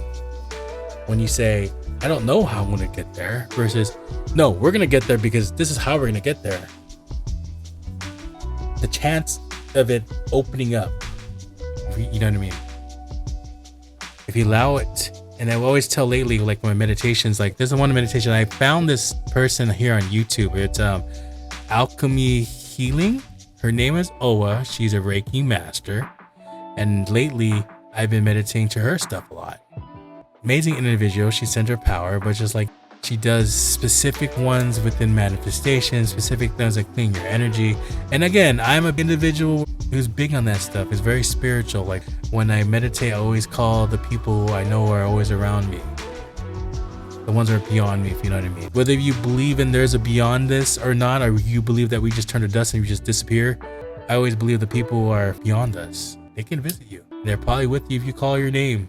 And there's probably the same people I call every day when I meditate, that they always arrive and they come. And this is why I tell people when they're like, missing their individuals who just went beyond, and I tell them, like, it's just a matter of you calling them, then they'll be there. And I believe that, where when you're on the beyond state, it's not like you can't hear anything. And the same thing too is just like the value of language. I think when you go beyond, you probably are multi-dimensional in any language you are, or you're not restricted to just one language. You can probably learn all the many languages immediately. Like it's like the Matrix, the part where like he was getting loaded up with the programs, and the first thing he got loaded up was Kung Fu, and he was like, I know Kung Fu. It's probably the same thing when you move beyond. It's like, not only do you know English, but you know 1,000 other dialects and blah, blah, blah. You never thought you knew what now you know. This is one of the things I wanted to talk about as well when I Well, think about this podcast is just like, how do you get yourself centered? How do you get yourself to a position? And this is why I brought up Owa from Alchemy Healing.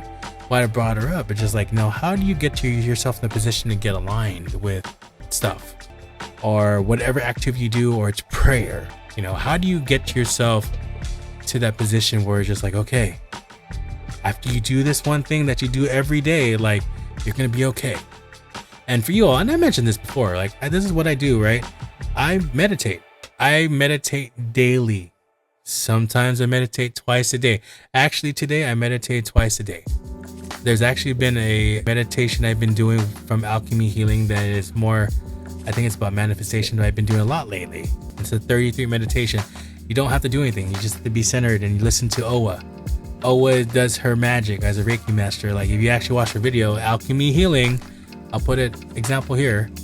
Alchemy Healing, you can see if your eyes were open. I close my eyes and meditate, but you see her eyes open. She's doing her magic or whatever with the stones or whatever energy is. Energy transferred to you to make sure thing. Whether you believe in this stuff or not. But for me, I do believe in it. I believe in energy. I believe in law of attraction. I believe in manifestation. Teach his own. If you don't believe in it, then disrespect what I'm trying to say. For me, I meditate. I make sure. And it came to a point where, like, it feels weird if I don't meditate. It really does. It feels weird. If I miss a day, then it feels like something's off. So it's kind of my balancing of the day where, like, every morning, maybe not immediately do it, but we get to a position that we at least meditate. I pick something random here on YouTube. Lately, it's been a lot of Alchemy Healing. I get some Tara Brach. I've done a lot of Dr. Joe Dispenza's, but it's interesting because some of the accounts, I think the accounts I was following or subscribed to here on YouTube, they probably were bots because they are no longer in my subscription anymore. So teach his own for that. But basically, I meditate. I go into those positions of just like having the attitude of gratitude, being thankful for what you have right now, being grateful for things, even the circumstances that they haven't occurred yet, but they have, or just being happy and grateful for, like, being able to track stuff versus chasing things. Like, that's one of the meditations I've been doing from not Golden Alchemist, but the Alchemy Healing. Golden Alchemist is another person you should follow if you see him in platforms on, I think, Instagram or TikTok. Golden Alchemist is a tarot reading guy, specific on your signs. He's really good. You should check him out. But for Alchemy Healing, there was one that she did, was to attract but don't chase. It's a 33 meditation. I've been doing that lately. But basically, it's getting you in a position where you're not chasing. And I always believe in law of attraction. You shouldn't be chasing anything. If it's meant for you and you're manifesting it, they naturally come to you. And again, grain of salt, folks. Like, you may not believe in law of attraction. You believe in your traditional, like, religious stuff, and I'm not gonna have no qualms with that. You're free to believe what you want to believe. But for my sake, it's just like, I believe there's an energy above us that we call many different names, and we may have them in the different belief systems of what they do for us. But for me, I mentioned it many times here on my platform, on my podcast, I call them the universe. The individuals who work with you, with your belief, and put the cards in play to let you say, okay, here we go. And the main thing is, like, they're never going to say no to you. The answer is always yes. So as long as you have this firm belief in whatever you believe in, they're going to show you things and just be like, here you go. What do you think? Yes, no? We're going to go for you. And that's where, like, meditation comes into play to get you at the higher state of awareness, where, like, I talk about authenticity, and there's times where I feel I hit that. I get to authenticity. You are actively, and this is where you can tell you're in authenticity, where you're actively manifesting stuff in an instant. And I've had that, where the synchronicities of stuff are so fast, where you are immediately thinking, believing, manifesting immediately. The best examples of that is just like where someone we met mutually that was working with my friend in a coffee shop here in Bohol. I talked to this many times on TikTok, but for the YouTube people and also on Spotify and Apple Podcasts, you heard this many times as well. This person working in a coffee shop, she was brand new. I didn't know her name. Me and my brother didn't know her name. I was like, what the fuck is her name? And then the owner that we know, our friend, she wasn't there today. So it was just like, okay, we can ask her. And the mind came, that's like, what the fuck is her name? weirdest shit ever happened a couple of hours after that. I get an Instagram request of that person and her name. Mind you, I never provoked anybody to ask who is this person, like specifically into the actual person in their eyes, and said, what's her name? It was just me and my brother, like, what's her name? I forgot her name. She was a brand new worker. And then lo and behold, I get a friend request from her. Whether you believe it or not, agree to disagree, by law of attraction, I feel that universe just said, here we go. I'm going to put some magic to work to somehow, some way, she likes your content because you're a content creator. She's going to start following you. And then you'll find out her name. It's a good example. So we could leave this for another topic for another day. And I was thinking about that, where I was just like, maybe I should bring up the law of attraction stuff here.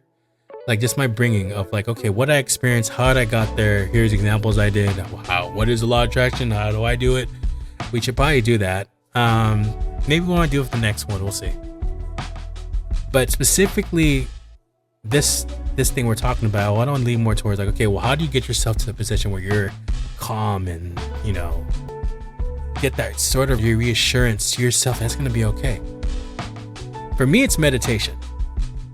Meditation gets me to a state of being where it's just like, okay, everything's good. And I mentioned this many times, whether you believe it or not, the concept of third eye. I do have a third eye. I do have a third eye. It usually comes out when I meditate. Sometimes randomly when I'm outside or focusing on something, it turns on. It's like right here, between your eyebrows, it's like around this area. It's my third eye. And usually when I meditate, it does appear. And then it's because I'm probably super focused or in line at that moment in time with the meditation, or just like with the people at the beyond that's around us, and just getting to the motion of like just being aligned. It just like it randomly turns on. And just like some people may think it's a bad thing. People like me, I don't think it's a bad thing. I think it's just like you're getting to a higher state of awareness where it's just like it's allowing you to get to that position where it's just like that belief is driving it. So like, yeah, I meditate, and it's usually meditations where are tied into specific law of attraction stuff, or just more of just relaxation exercises, like specific, like this one right now with alchemy healing. The Reiki master is Owa. Her stuff is amazing, but like, you know, been going back to like a track and don't chase. Like, and that's one of the things I always talked about before, just like, you know, like why, and I came to that situation where some individual, like I was trying to chase somebody, trying to chase a friendship, but it came to be like a situation where like I was talking to a brick wall. And then that's why I was telling myself, like, why the fuck am I doing this? I'm talking about the law of attraction. By law of attraction, it will come to you if it's meant to you. It's come to you if it's in your path of where you're going. So why do you need to chase? So that's where like that situation, it took me a long time to realize that.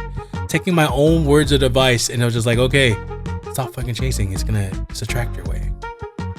So with meditation, it allows me to get to that position where just like I'm just trying to actively trying to get myself aligned. Because for manifestation, you have to be in that mindset where you're in firm belief of what it is. Like the attitude of gratitude, being beyond grateful for what things you have and what you don't have, but what you're going to have, but it's not physically there yet. This is where the meditation helps for me. And it's like it helps with the visualization game. Like when you're seeing, like what do you feel like when you're there? What do you see when you're getting that pinnacle that you always talk about? Like when I always say for my podcast, billions watched, world's famous. Like I visualize like seeing how far I go on these platforms, like seeing like for YouTube, seeing how to gain the viewers on videos. This is where like meditation helps with that. And for you, even going further back, why did I start meditation? And mind you, there's many other ways how people can get themselves aligned and get the simple peace. It can be doing exercise, it can be prayer. But for me, it's meditation. And how I got to that one point is just like, because if you didn't know, I was an individual who kept a lot of stuff inside. I mentioned this before, like when I was 20 years ago, like half my life ago, because I'm 44 now, about to be 45. But when I was in my 20s, or even teens to my 20s, early 30s, I was very insecure in my life. I was very worried of what people thought about me, and just had to lay down to every individual to make sure that I can be their friend and just lay down, regardless if it means like I have to be someone I'm not. And it was like a lot of holding in, a lot of stress. And I remember back then I was just going through a lot of anxiety, combination of friendship and combination of work, like holding it in. And that's one of the worst things as a male. That's one of the worst things you should ever do, is holding that shit in and saying, oh, I can't show no emotion because I'm a male. Nah, fuck that. You have to let it go somehow, whether you meditate or do whatever. But at one point in my life, when I was in my corp life, this event happened twice. I have been a victim of panic attacks, and they're scary as shit. Don't get me wrong. Having a panic attack is freaking scary. The first experience of a panic attack was when I was working. And this is where, mind you, I was working for an e-commerce company. I was working for Walmart at that time. And it's the holiday season. We're in retail, and it's like, bam, bam, bam, bam. You have to work fast, fast, fast, fast. If you don't work fast, fast, fast, fast, then you're not going to be productive. There was a moment where just stress took over. I had a panic attack, and you can tell when you're having a panic attack, where those times where you're having like chest pains, or you're having lightheadedness, or it's just like something don't feel right, or it's just like you feel out of the ordinary, you don't feel good. And it came to one point I remember where this is the first actual point where I had my experience panic attack. I just felt something was wrong. Shortness of breath, had a super lightheadedness, and I told my boss, I was like, I gotta go, I don't feel good. Then it got progressively worse. It came to a point where I remember this back then, I think the Walmart parking garage, they were doing some construction in the garage. So like it was super overpacked. Like it was a concrete underground garage, but there's over so many cars like parking on the side where you're not supposed to park, but they had to park anyway because there's no parking. So they had just made it fit, and it was super compact. I was going through the motions of a panic attack where I somehow, some way was able to drive my car out of the garage, almost to a point that I was about to hit cars to get out of the parking garage, but I made it out of the parking garage. But what ended up happening is I didn't even make it out. I made it out to the shopping center across the street. And then what ended up happening is I called emergency. United States is 911. I called 911, I was like, hey, I'm having a panic attack. I need help. And what ended up happening, I got an ambulance to a nearby hospital. I remember my manager and my director came to see me, and this is the time when they saw me getting pulled into the ambulance. I remember calling my coworkers, and I was like, hey, I'm having a panic attack across the street. I need some help. And then I think one of my friends actually called 911 to get the ambulance over. So we're driving to the hospital, got there, and then basically they're doing the checks to make sure everything's good, blah, blah, blah. Everything internally was good. And they just told me, yeah, you just suffered a panic attack. Like, you just popped. So they gave me some meds to make me feel better. I give it up to my parents. Somehow, some way, they were able to get to the hospital I was at near my work, and they picked me up. But I remember within that time, though, like they told like before that happened, before they picked me up, they were discharging me. They were saying like, yeah, you suffered a panic attack. We gave you some meds. Here you go. There's so much we can do. And they were giving me the bill. And then I was literally pacing back and forth, trying to figure what the hell to do. And like, I didn't have the funds to pay it. So I was just like going back and forth. Like, do I have to pay right now? Can I just pay later? And I was like, yeah, pay later. And I just see me pacing back and forth, back and forth, back and forth. And then it wasn't until my parents got to the hospital and picked me up. And then we just went back to my car that was across the street. Weirdness enough, I was able to drive my car back to my house. How far I lived from where I worked was, we'll just say in traffic, it took me 2 hours to get home. The distance was probably 30-40 miles or so to get home. And somehow, some way, I was able to drive home. But that's where the first instance of the panic attack happened, where just like, I had learning lessons from that. Where just like, okay, don't stress out at work because this shit will happen. Don't overwork yourself, but you're gonna get to a point, if you overwork yourself, you can get here. So lessons learned. And then kind of started doing meditation, or just like, trying to find an avenue where I can release my stress. And more or less I was doing meditation. There was an app I was using that had guided meditations. I was using this is how I found like Tara Brach. He was on that app I was using and started meditating.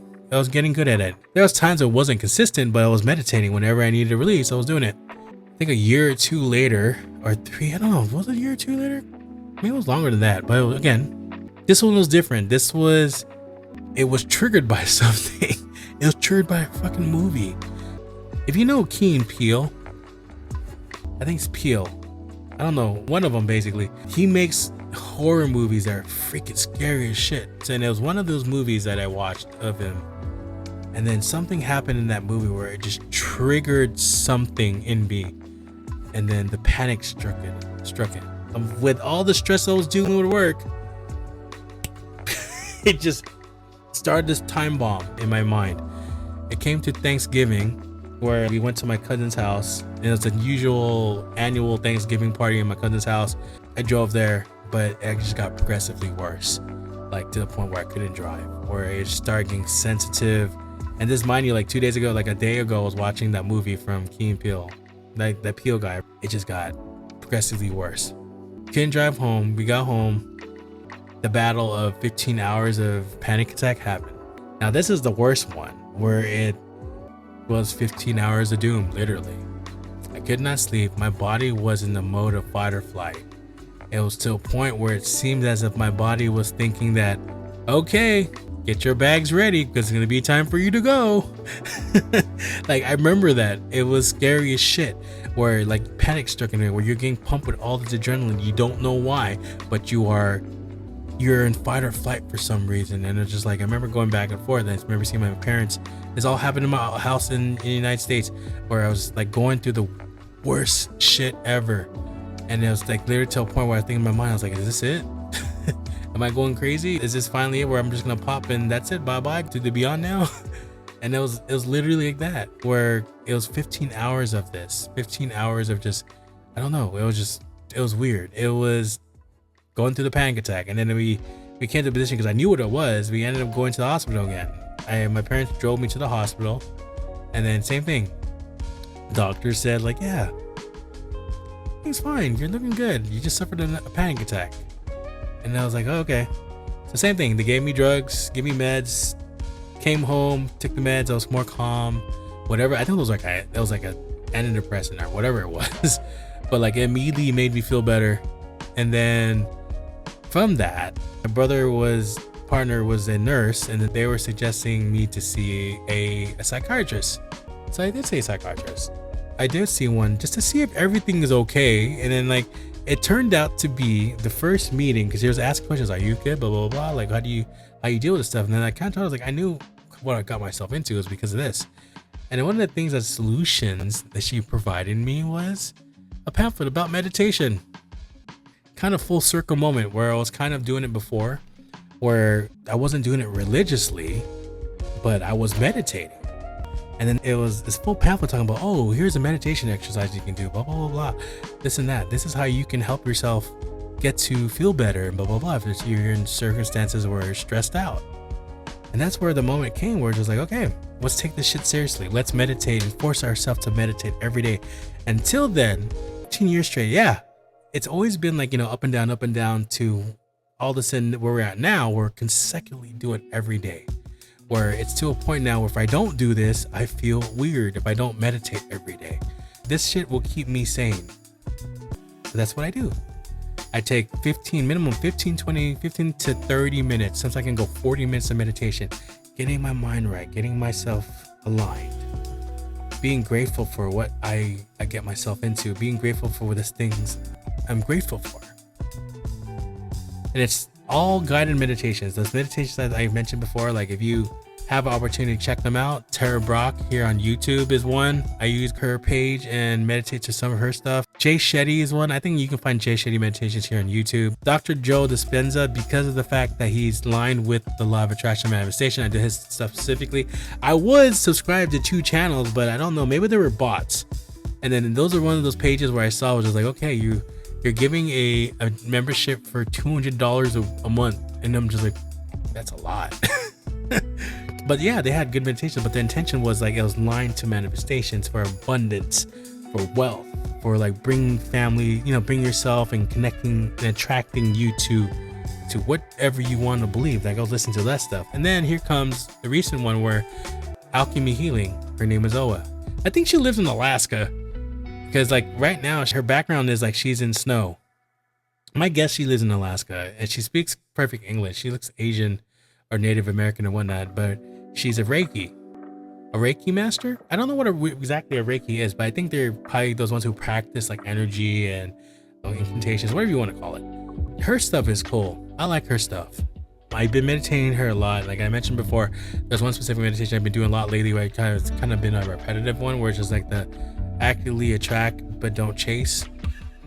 It's one of the more recent ones. If you want to take a look for Alchemy Healing here on YouTube, you should check her out. I do her stuff every day. Sometimes I do some of her stuff twice a day and then go back and forth between her, whatever I can find. Even Tara Brach. Also too, I listen to sometimes, I haven't done race recently, but I listen to like Tibetan singing bowls. Man, if you haven't listened to Tibetan singing bowls, you should, because man, the vibration, the sounds, and again, this is all off of YouTube. You can find this stuff on YouTube where people are doing the Tibetan singing bowl stuff, and you just vibe into it. You just feel relaxed from it. Whatever you're thinking, or whatever you're chanting in your mind, or whatever you're getting yourself aligned to, definitely gets you to that place. But yeah, like this is what I do. I meditate. And it's interesting too. Like I remember when I tell people, like, it's like, hey, you should meditate, blah, blah, blah. And they're like, no, I've tried before and it didn't work. It doesn't work for me. And I'm just thinking in my head, it's like, yeah, of course. How many times have you done it? And they're just like, oh, I just did it once. And again, it comes back to like what I was talking about before. Like the main stuff is like, you have to be consistent about it. You have to keep doing it over and over and over. Like to get the full long-term benefit of it, you gotta do it more than once. So the same thing with meditation. Don't expect like after one meditation, like you're magically healed. Wow, that happens to you. Congratulations, shit. You magically got to alignment and you now are perfectly fine. You just need that one meditation. But shit, for me, I gotta do this shit every day. It's like a discipline. Just like how I'm trying to get into like starting to exercise more. I've been doing a lot of walking, and then like lately, last walking I did was like 8 kilometers. So what's that, more or less 6 miles of walking, 7 miles of walking. And it's hot as fuck here. So like I'm doing this in the heat, but being consistent about it. And just one thing, go back to meditation. This helps me move through the day. Like it helps me be consistent. Again, there's many avenues that people do. People tell me that they take walks or they exercise, they do yoga, or they just pray. It's all the same concept where you're getting your mind positioned, or you're getting yourself in the perspective where it's just like, okay, everything's okay. I don't have to stress about anything because it's only temporary. And that's how that concept reminded people is like it's temporary, the shit you're dealing with. Even this stuff I'm dealing with, it's temporary.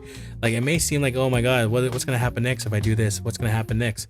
But it's just like, fuck, some way, somehow I leave it off to the universe. And I always tell in these meditations now, it's just like, I surrender, universe. Just like, put this thing together how it's supposed to be. And not just like, I know somehow, someway I'm gonna get there. I don't know how the fuck I'm gonna get there, but we'll get there. And I leave it and I say, I surrender to the universe. Just give the solutions, find the connecting dots, but get the puzzles that will connect together to complete this puzzle. And you just have to be a firm belief. And that's where meditation helps me. Meditation helps me get aligned like that. Meditation helps me open up my third eye. My Eastside girl has a third eye. My friend, who is a ghost hunter, hers, I think she turns on when she's ghost hunting. So it helps me, allows me to turn my third eye on and just like to get me at peace. And I would just encourage folks, like, it's like for you, maybe meditation, again, meditation may not be for you, but find that avenue, find that way to get you in a position where you can let it go. You can just for maybe 15 minutes of your super busy day, just get some time to yourself. And you'll be surprised what that 15 minutes can do for you every day. If you can just let your mind just settle and just relax. How much of a difference that can do for you, where it may change your perspective of stuff. And that's where I challenge you folks. We're just like, and the people who are watching me are just like, what do you do to get yourself there? What do you do to get yourself calm? Because there's a lot of people I know, just like, even the folks I talk to, my old friends, are just like, they go through shit and just like, they don't know how to deal with it. And they don't, you see them like reaching out to me and they're like, what the fuck do I do? And I have to calm them down. It's like, dude, it's gonna be all right. And there's the same other people who come to me, it's like, man, you're full of shit. Like, I can't believe your shit. Oh yeah, you're hoobly ha blah blah. Well, it works for me. And that's where, like, I talk about, like, maybe the next podcast we should talk about like the upbringings of law of attraction, the manifestation, like what I've experienced. And then many people will tell you, man, you're full of shit, that this is not real, but teach his own. I seen my experiences where it's just like, it is real.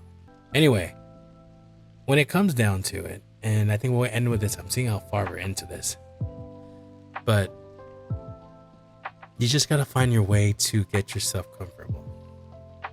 Whatever it is, find it. Do it consecutively. Get you a position where gets you aligned to what focus you need. And you'll be surprised when you give yourself that daily.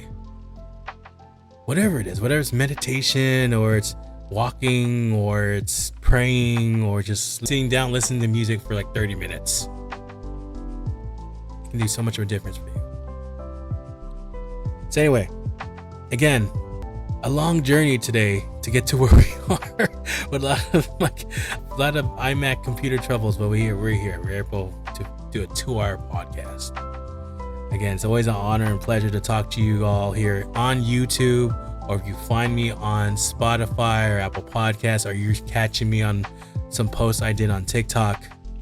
And then I'm working on something else, or building a presence on Instagram as well. I decided to make a public page. I have to wait though, because I kind of messed up on the name. So like, I'll wait till it's 14 days and start putting stuff there. So like, yes, I have a public IG page. You can probably find it. It's the same name that I use here, Joe Lobo Presents. So we're working on that. Another platform to work on, but it's gonna be the same shit. It's gonna be like where my shorts are, or what I do is post on TikTok. Same stuff, but it's just another platform that we have to put another layer of putting myself out there so people know about the podcast specifically. So like things about like TikTok will be more like everything, where you'll see bits and parts of my podcast, but you all see the stuff I do, like play video games or I'm singing. You'll see stuff here on YouTube will be basically my podcast specific stuff. I think Instagram's gonna be basically a mirror image of what I see on YouTube. It's just another branch to get my stuff out there. And just it all leads back into coming back here. Folks will say, "Oh, what's this post I'm seeing on Instagram? Oh, I need to see this guy." So that's how you get yourself out. You gotta think bigger than one box. This is the stuff like when I was on TikTok. Just on TikTok, I was telling people who when we started this journey, and I always initially thought it was gonna be one way, but it's weird how the universe takes you. It's just like it can lead you one way, it might steer you somewhere totally different. I remember having this idea and vision, which is like, we'll be this way with a group of friends, and never left that way. It's perfectly fine. At the end of the day, I was telling them like it's by choice. Like if you decide you want to do this, you'll do it. But if stuff happens, no big deal. We're still friends. So I remember having this idea and vision. We're just like, okay, we're gonna be this way. We're gonna do this, but it never worked out. And that's where I always tell them is you gotta think bigger than TikTok. Because what if TikTok disappears? And then look at where I'm at now, where yes, started in TikTok. Now I pushed myself to Spotify, and then Spotify turned to Apple Podcasts, and then we came back here into YouTube, and then now I'm talking about I'm gonna be on Instagram. And I'm also thinking about Facebook. I don't know. We'll see. We'll see. There's a lot of platforms to manage. But anyway, it's been always an honor and pleasure to speak my knowledge, and hope you get inspired by me somehow. And if you do, I appreciate you subscribe to me, like this live, like this podcast, because it helps me on YouTube. So the algo says, man, I need to push this to more people. I need you to get no more subscribers. So it's always an honor and pleasure. You can share my content. You like the stuff, even like this podcast would do tons. But it's always a pleasure. This is meant for the people and individuals who need something to wake them up, or need some motivation, or just wants to hear someone's experience of dealing with a bathroom in another country that's not the United States. Again, my name is Joe Lobo. I'm part of Joe Lobo Presents, and this is the Authentic Podcast. Thank you for giving me a listen. I hope you have a wonderful and great night. I hope you have a wonderful, wonderful day. Take care.